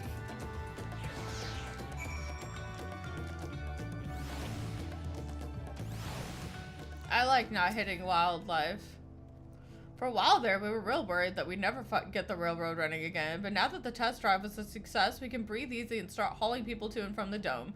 First Shaloni and then the continent. Watch out, Choctaral, here we come. I share the sentiment, but we've got a mountain of work ahead of us to ensure smooth preparations. Time to get back to it. Okay.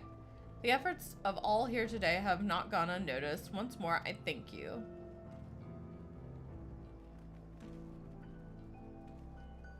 As for our own work, I trust you can handle matters in Alexandria, Lamachu. Alright, back to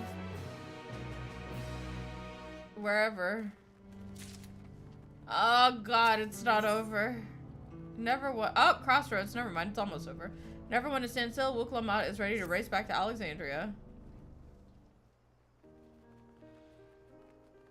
No, it's possible that Shale's made some headway by now, and regardless, we should spread word that the railroad's been restored to service. Shale? What do you have her working on? Ghoul-Jaw's mother. I feel the same in his shoes. Have felt the same. Some questions are painful to leave unanswered. There's no cause to look at me like that. The Kakiwa we may have only been a simulacra, but her memory was real. Or Kakiwa we met. Oh, he's got a little charm on his back. I didn't realize that. I needn't search for what she's left behind because she's left it with me, and I will carry it always.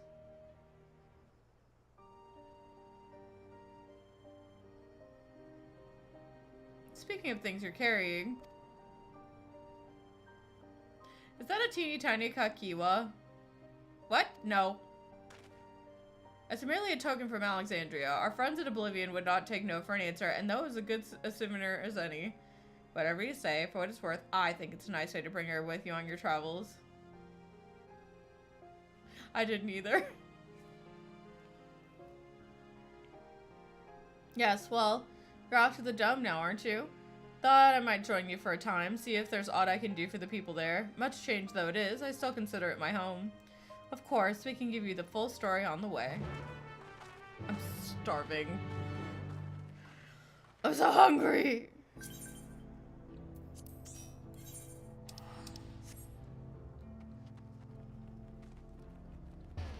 To the dome.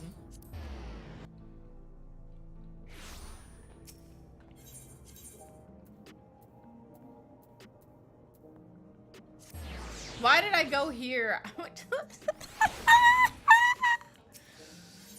I'm so hungry, y'all. I need food. I'm dying.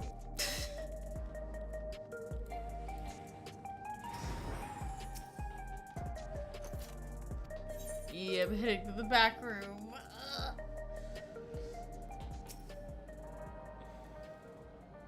I need to make food before I die. Guys, it's so crazy.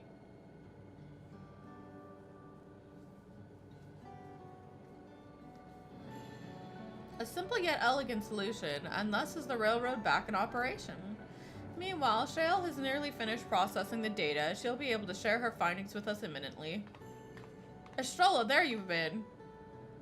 I'm interrupting something. Damn, where did you come from? Did you figure out how to get back to your Barakat? Why, Estrella, what brings you here? I've seen enough of the gate and Sky Cenote for now. I'm shifting my investigation to living memory. But while there, I thought it would do well to have the company of an expert on electrope. I'd like to take a closer look at the place myself. I can join you once we finish here. Lest you fear I've forgotten, once I've made my headway with living memory, the key in your keeping shall be the next subject of my scrutiny. Okay. She left.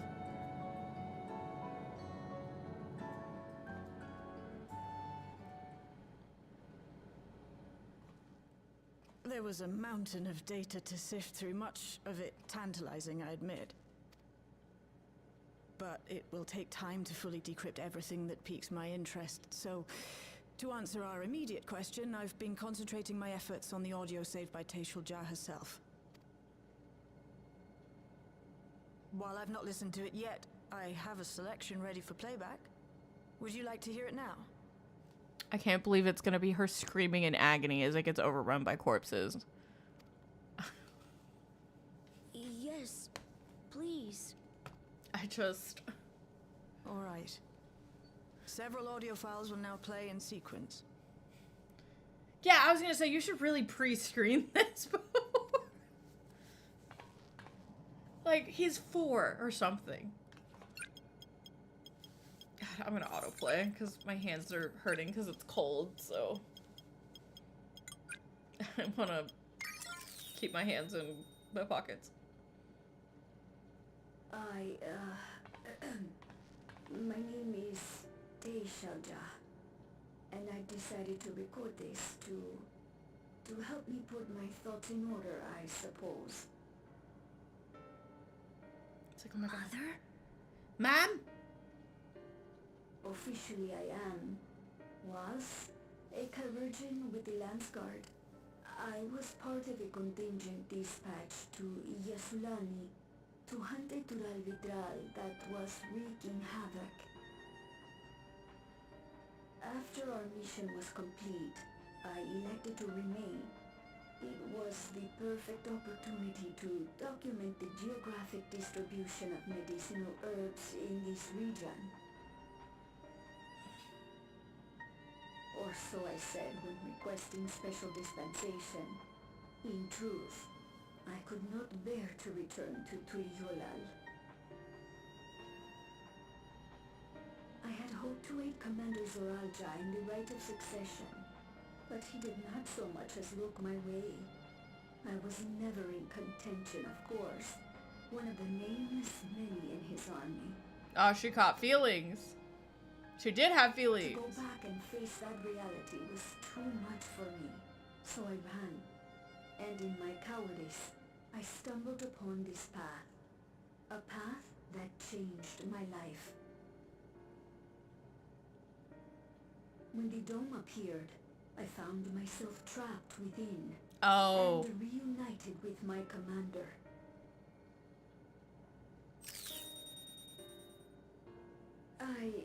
How am I to speak of Commander Zoralja?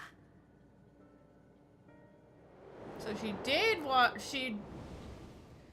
Oh. I admired him. His incontestable strength.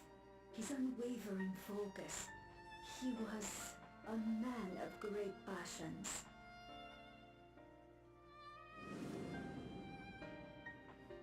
I watched him, captivated by his intensity.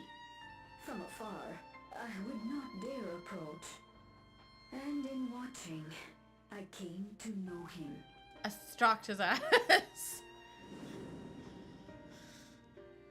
His eyes too sought the distance, but not as mine did. He yearned not for another, but something else beyond the horizon. He yearned for power. That gaze would never fall upon me. I knew. I knew.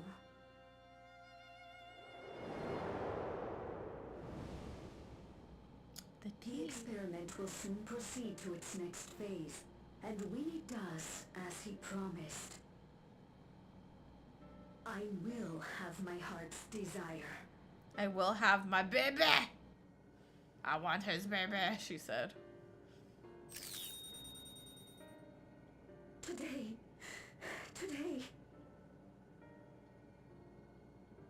It should have been today. A new beginning. What I have dreamed of for so long. I hold a future in my arms. If he could see him, embrace him, surely that would be enough.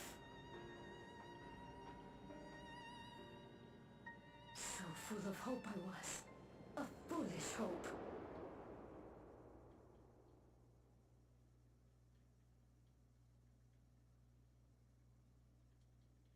We really should have listened to this first. Its scales are blue.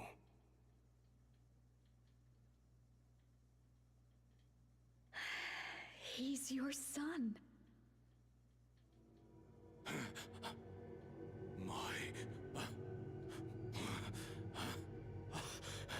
Dad ran the fuck off. He was like, nope. No, I can't.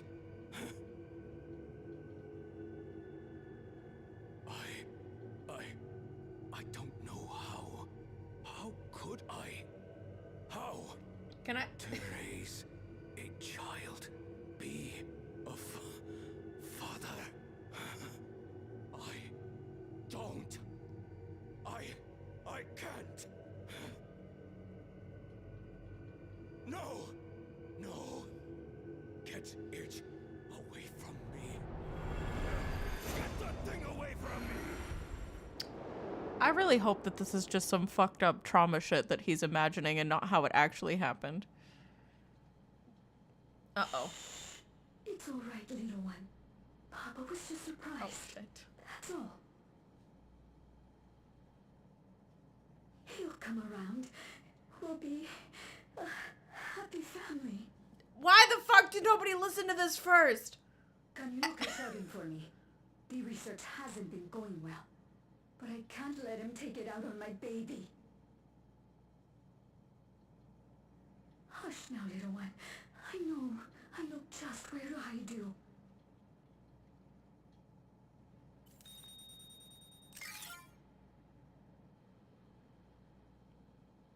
Okay, then. That's all of them. Shale, what the fuck? You couldn't listen to these first? You're a horrible parent. He was abandoned, the poor dear.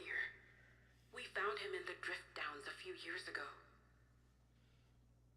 Kaki would be... She's rolling in her fucking digital grave. I cannot.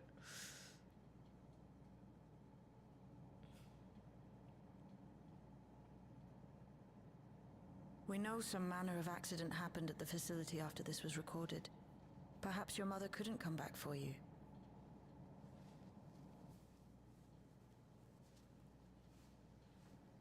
Hey, Gololcha. I'm fine, Lamarchi. Father and mother, they were both so lonely. If we could have been together, maybe they wouldn't have been. But sometimes things don't work out, no matter how hard you try. Can we invent therapy? I need a therapist class. I can't tell if I'm happier now. It's fine, buddy. It's okay. But it's better to know, I think. Thank you, everyone. This kid, I'm fucking... I don't know about that. I feel like...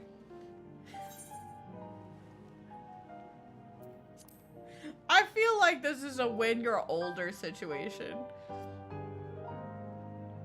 Little bro has that early maturity from trauma. See, like, my thing is, he's like 5.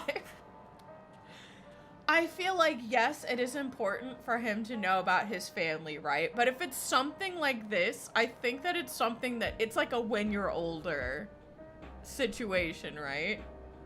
Like, I feel like this is definitely a when you are older situation. Not a, hey, you're 5 years old.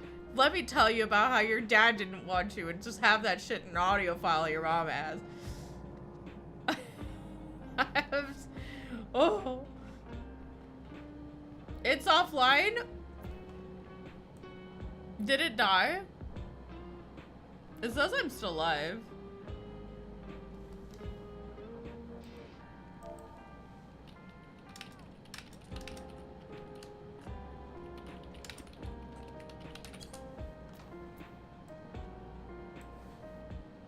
Am I really not? Hold on.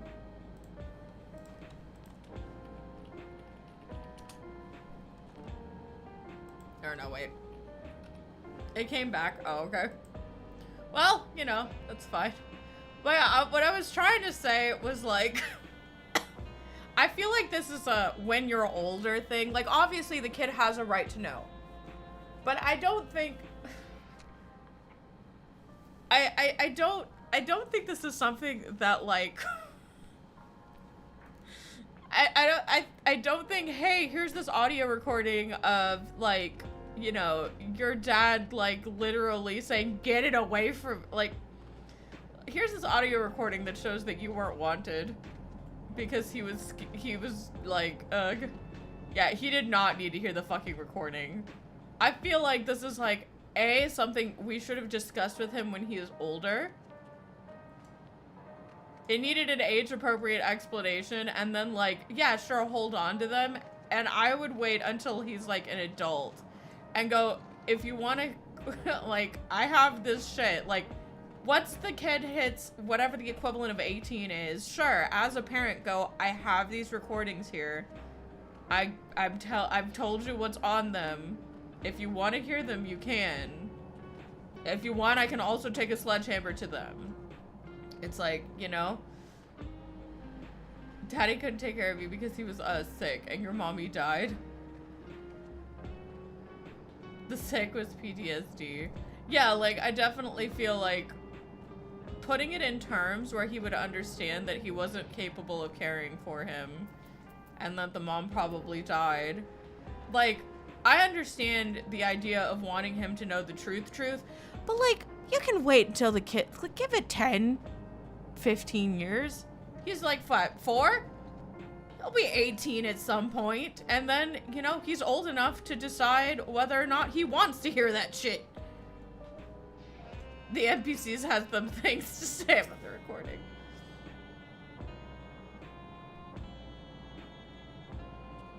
I'll compile them. It's fine. What a mess. Me.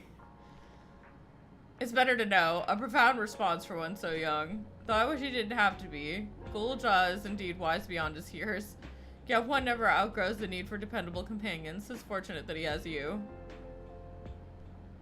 Thank you, Shale. Because of you, I got to hear my mother's whole story. You heard it because you were brave enough to listen, Ghoul-Jah. If you remember one thing, remember that. Oh my god, and then he jumps up and down with little cheers. It's not as bad as Living Memory, right? But I feel like so many of these moments just slightly miss the mark because of common sense. Now then, having shared what I can at present, I'm truly ready to head to Living Memory when you are. Yeah, and then we just gloss over it. Yay, Living Memory. Oh yeah, wait, no, that place is a shithole right now. That said, I promise we won't remain overlong. I know we've all had much and more to attend to. For now, farewell.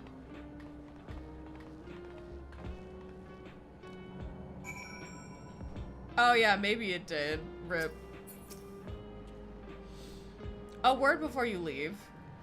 Our network's already spreading the word of the railroad. We expected people would be clamoring to get on the first train back. Yet the reactions have been the polar opposites. Camp View seemed inclined to depart Alexandria anytime soon. What? When we spoke before, you said many from Tuliolol were eager to reunite with friends and family. Maybe they're concerned about getting through the Vanguard? If so, we could take turns accompanying them. Oh, great. In any case, we need to speak with the people ourselves. I can't believe they've been brainwashed. I love being brainwashed.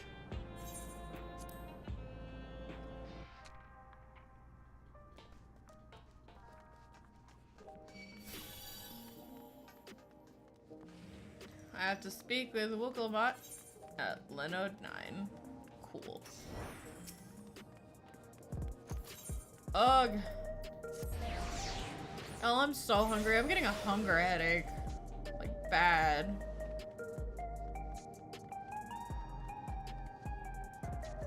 Ugh. I've had a corn dog. I ate a corn dog today. There may be still people gathering in Praxis Park. Let's try there first. And they're gonna be like, what? I'm not sand.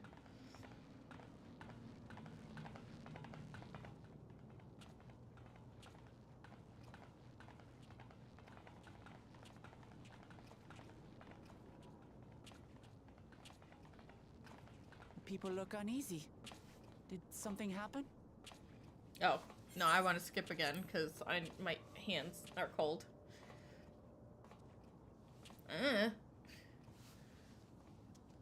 Oh, did they find out? They must have found out that we did it. They found out we committed regicide. Well, this is gonna be rough. Someone was killed in the Thunder Yards. Oh, fuck. The Thunder Yards was one of the hunters slain by a beast. It was a hunter, all right. And a veteran at that. But it was no fiend that did him in. Only a random bolt of lightning. Such a senseless way to die. They say that he expended his last soul cells during Zaraljar's attack on the city. For an upright, hard-working man to meet such an unceremonious end, it feels wrong.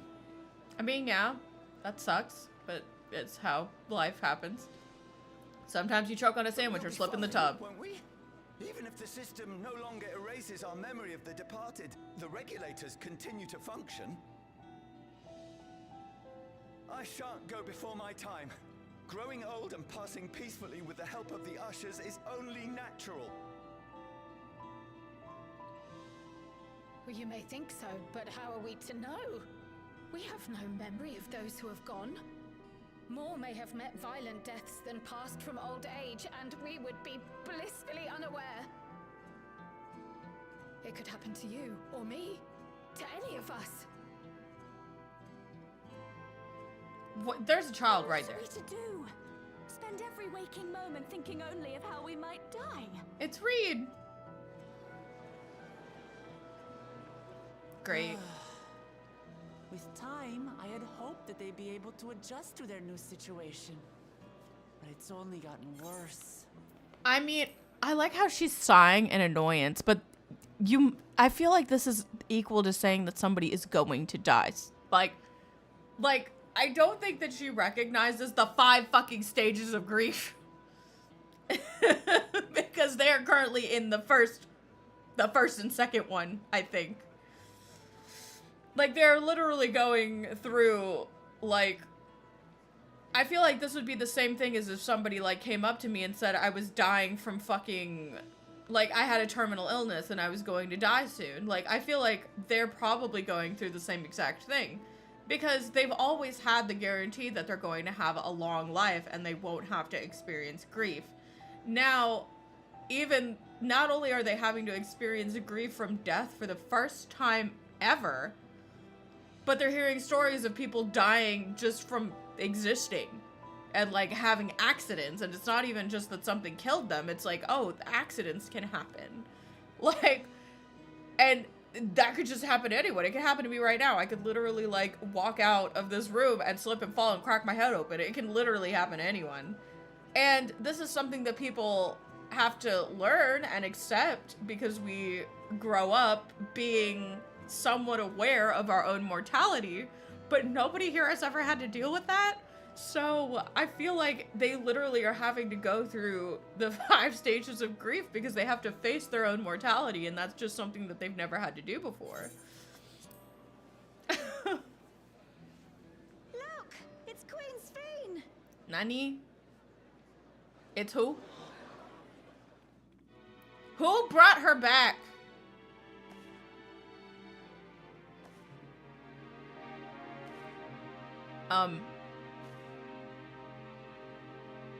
Oh.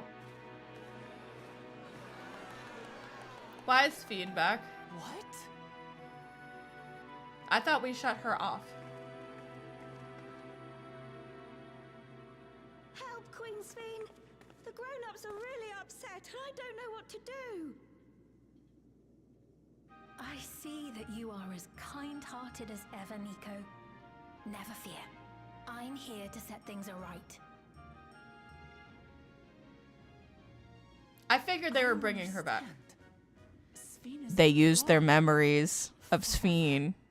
They used the memories of Sphene during the memorial to bring her back. I'm telling you. You there, Gusson. You were the Queen's aide, weren't you?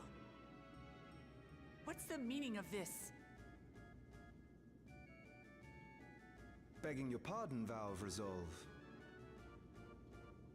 But Her Majesty Queen Sphene is paying visit to her people, as is her wont. What are you talking about? I like how, look at my face. I'm like, Sphene is dead. You officiated the funeral yourself. We all placed flowers to mourn her passing. A funeral? For Her Majesty?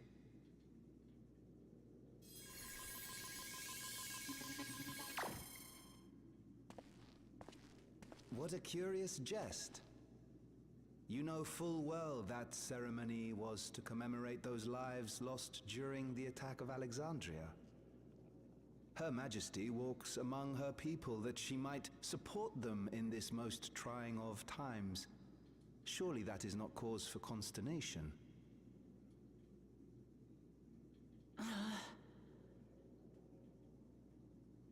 I look so miffed. Your Majesty, won't you free us from these terrible memories of the departed? This is no way to live. Not for us, nor our children. The curveball would be if I she... wish that I could. Yeah. Truly I do. But with living memory shut down, even I cannot restore the system that once afforded us that comfort. You needn't fret, however. I have prepared an alternate solution.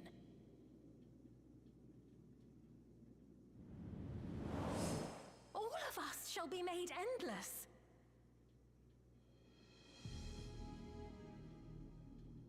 I have created a new system that allows you to transplant your memories directly into an ethereal vessel. One not reliant upon soul cells. This way, you need never again fear death. You may live as you please, and for as long as you like. Our stores of ether are, at present, not sufficient to provide this boon to everyone. But some of you received neo-regulators for the funeral ceremony, did you not? And there are still more we have yet to distribute. 5,000 in all. And they're gonna fucking fight in the streets. One day soon, those with neo-regulators will be called to join the Endless, and thence be free of suffering forevermore. But only 5,000 of us.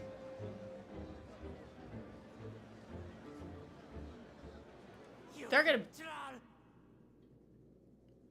Okay, no regicide in the streets, girl.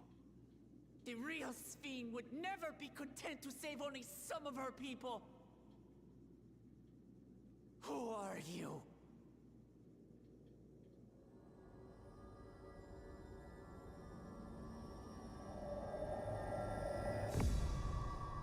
I am Sphene, the Queen of Reason.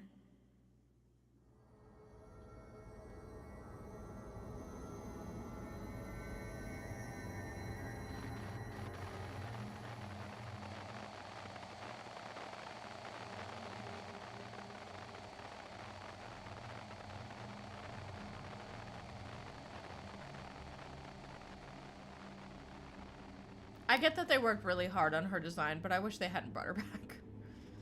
I don't think it's her. I think that it's somebody who has a simulacrum of Sphene, right? But... Let's return to the back room. I need to calm down. And then we'll talk.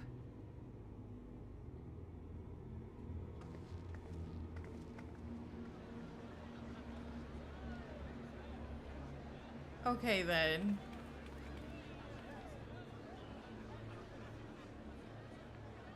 This is actually 5.1 again, lol.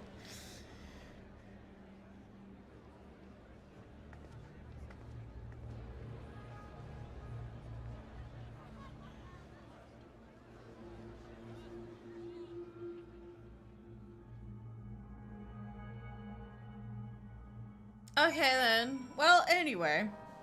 I'm assuming that's that.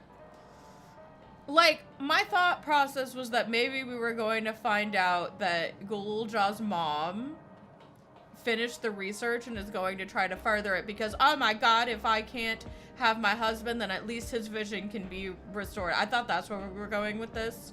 You know, with the Yui Iwata station and everything. But, I guess it could still be possible that she's using Sphene as a front. She's using Sphene as a front and is still doing things. But after what Gululja went through, I don't know if I want his mom to become a megalomaniac like that.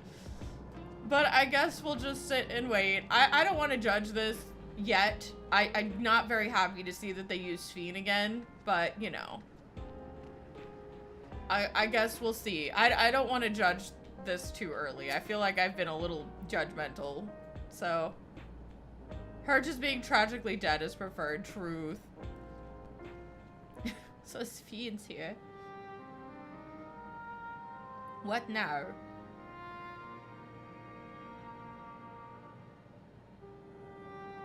Oh shit. We only caught the proclamation from a distance, but I can tell you that the message about Neo regulators was received with utmost clarity. Also, Neo just means new. I don't know what Japan's, like, obsession with the word Neo is, but it just means new. So they're the new regulators.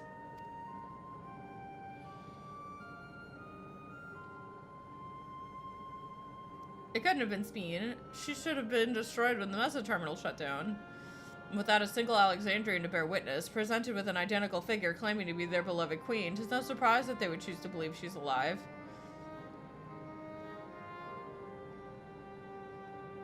What is troubling, however, is that their denial that the funeral was held in her honor. It is as if the memories have been erased.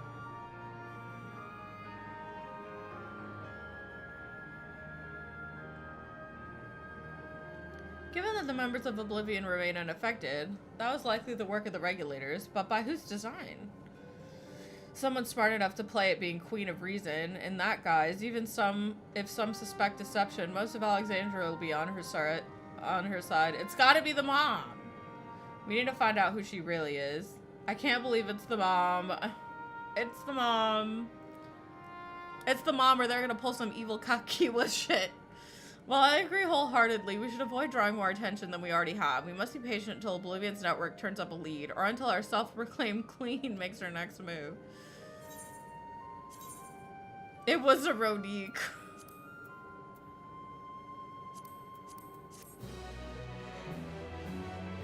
Alright, well, alright, I'm neutral. I don't think it was bad. I don't think it was really good, but, you know. Oh, is there going to be a meanwhile? Meanwhile, in living memory, Ishtola is going to find something. Who dat? Otis, is that you?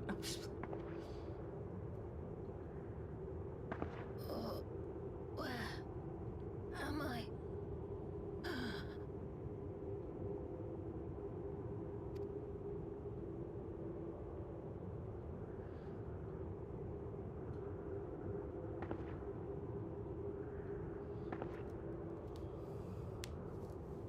My people.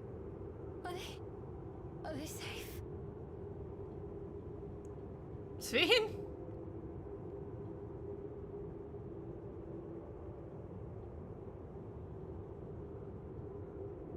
Why am I? Oh my god, she's human.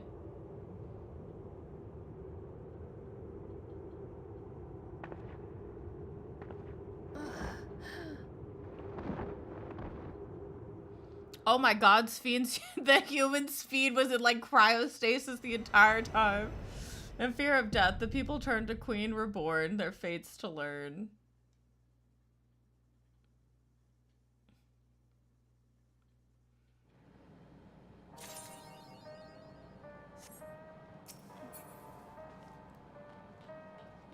She was like, why am I human? Oh my god, it's gonna be the Sphene, the real one. Cool, I gave you cute aggression. That is my positive, yeah. So I'm neutral on 7.1. I didn't hate it. It wasn't the best thing ever. But there were parts of it that I really liked, and there were parts of it that I really didn't like. So, you know, that is what it is. Hello. When do I get this table? Oh, this table looks sick. Yeah, I am more interested in 7.0, and I'm definitely interested to see how they're gonna spin the human Sphene angle. I'm 90% sure that Ghoul-Jaw's mom is Sphene, Queen of Reason. And she might be twisting it to be like, oh, well, my... Like, you know, if I can't have my man, then I could at least see his vision as queen or whatever. Like, I'm very interested to see what they do with it, but it'll probably get done in next patch or the patch after next, and then we'll like move on to whatever 8.0's plot is going to be. I was kind of mad about starting the story in 7.1 because 7.0 was so mad on the ending. Yeah. But Yuayawada Station was literally like the peak of that. Like, I'm gonna have so much fun running Extra Roulette again just because it's so good. Like, that dungeon is so cool, and I'm probably going to actually just be in Explorer mode in that dungeon because it was so sick. I think that the writing was a little bit better this time around. I do have a couple of critiques on how the writing was presented.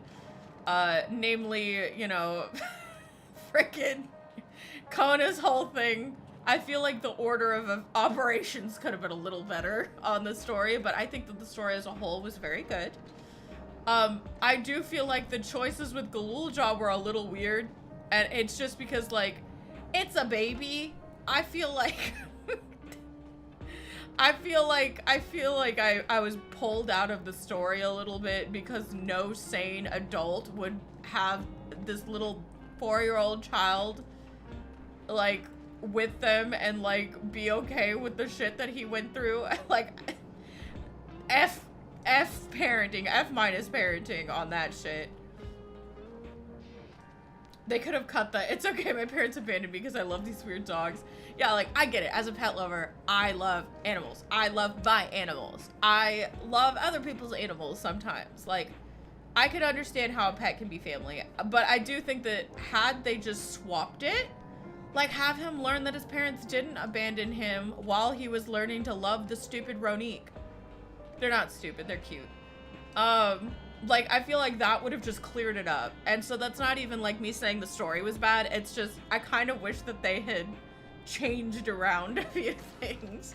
So it felt a little bit, his actions felt a little bit more natural and not, he's doing this for the sake of the plot. Yeah, I see why they're important, but I'm still sad. And then like him go, oh, that reminds me of a couple that, you know, I thought of a little while ago. And then we hear the story, and then we find out about a thing that's about to rampage the camp, just like the camp, like his camp got rampaged on. And he's like, I refuse to let that happen to another child. I refuse to let another child go through what I went through. It could have been so metal as fuck. And then he sees the Ronique, and he's like, yeah, I love that dog. Like, I feel like it could have had a little, yeah.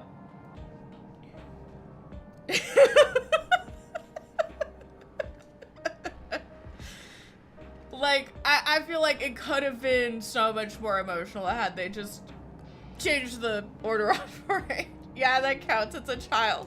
Yeah, it could. my thing about that is it's not bad, but it could have been so peak. It could have been so peak.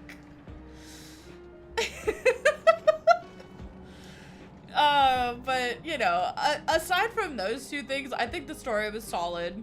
You know, pretty standard X.1 patch. I mean, we've had patches that were pretty meh in the past. Stormblood's 7.1 patch was kind of meh. I mean, treasure hunting was cool, but I mean, we got money. we robbed a grave and got some money.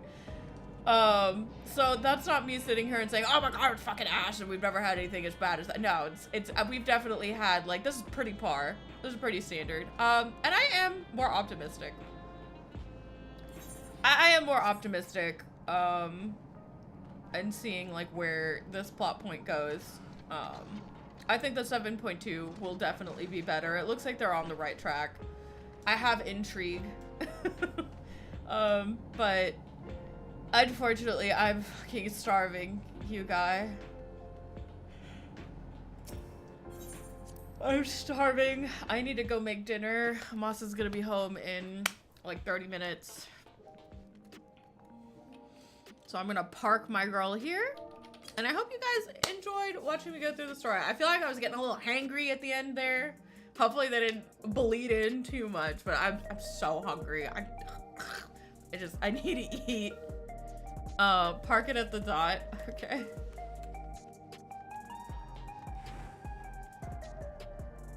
Oh, Aaronville's here. I reached out to a few of my childhood acquaintances, but as we suspected, only those without regulators have any recollection of Morning Queen's Fiend. And nobody thinks that's weird. It's stuff like that, but like,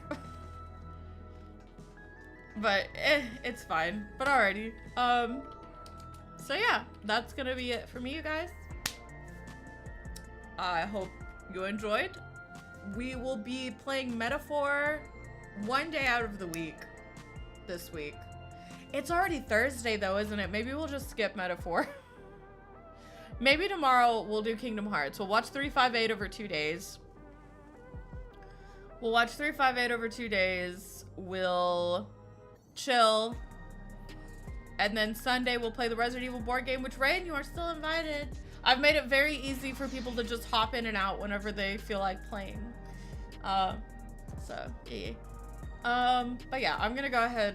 I'm gonna go get something to eat before I explode. And I will see you guys probably tomorrow, maybe, question mark. Okay.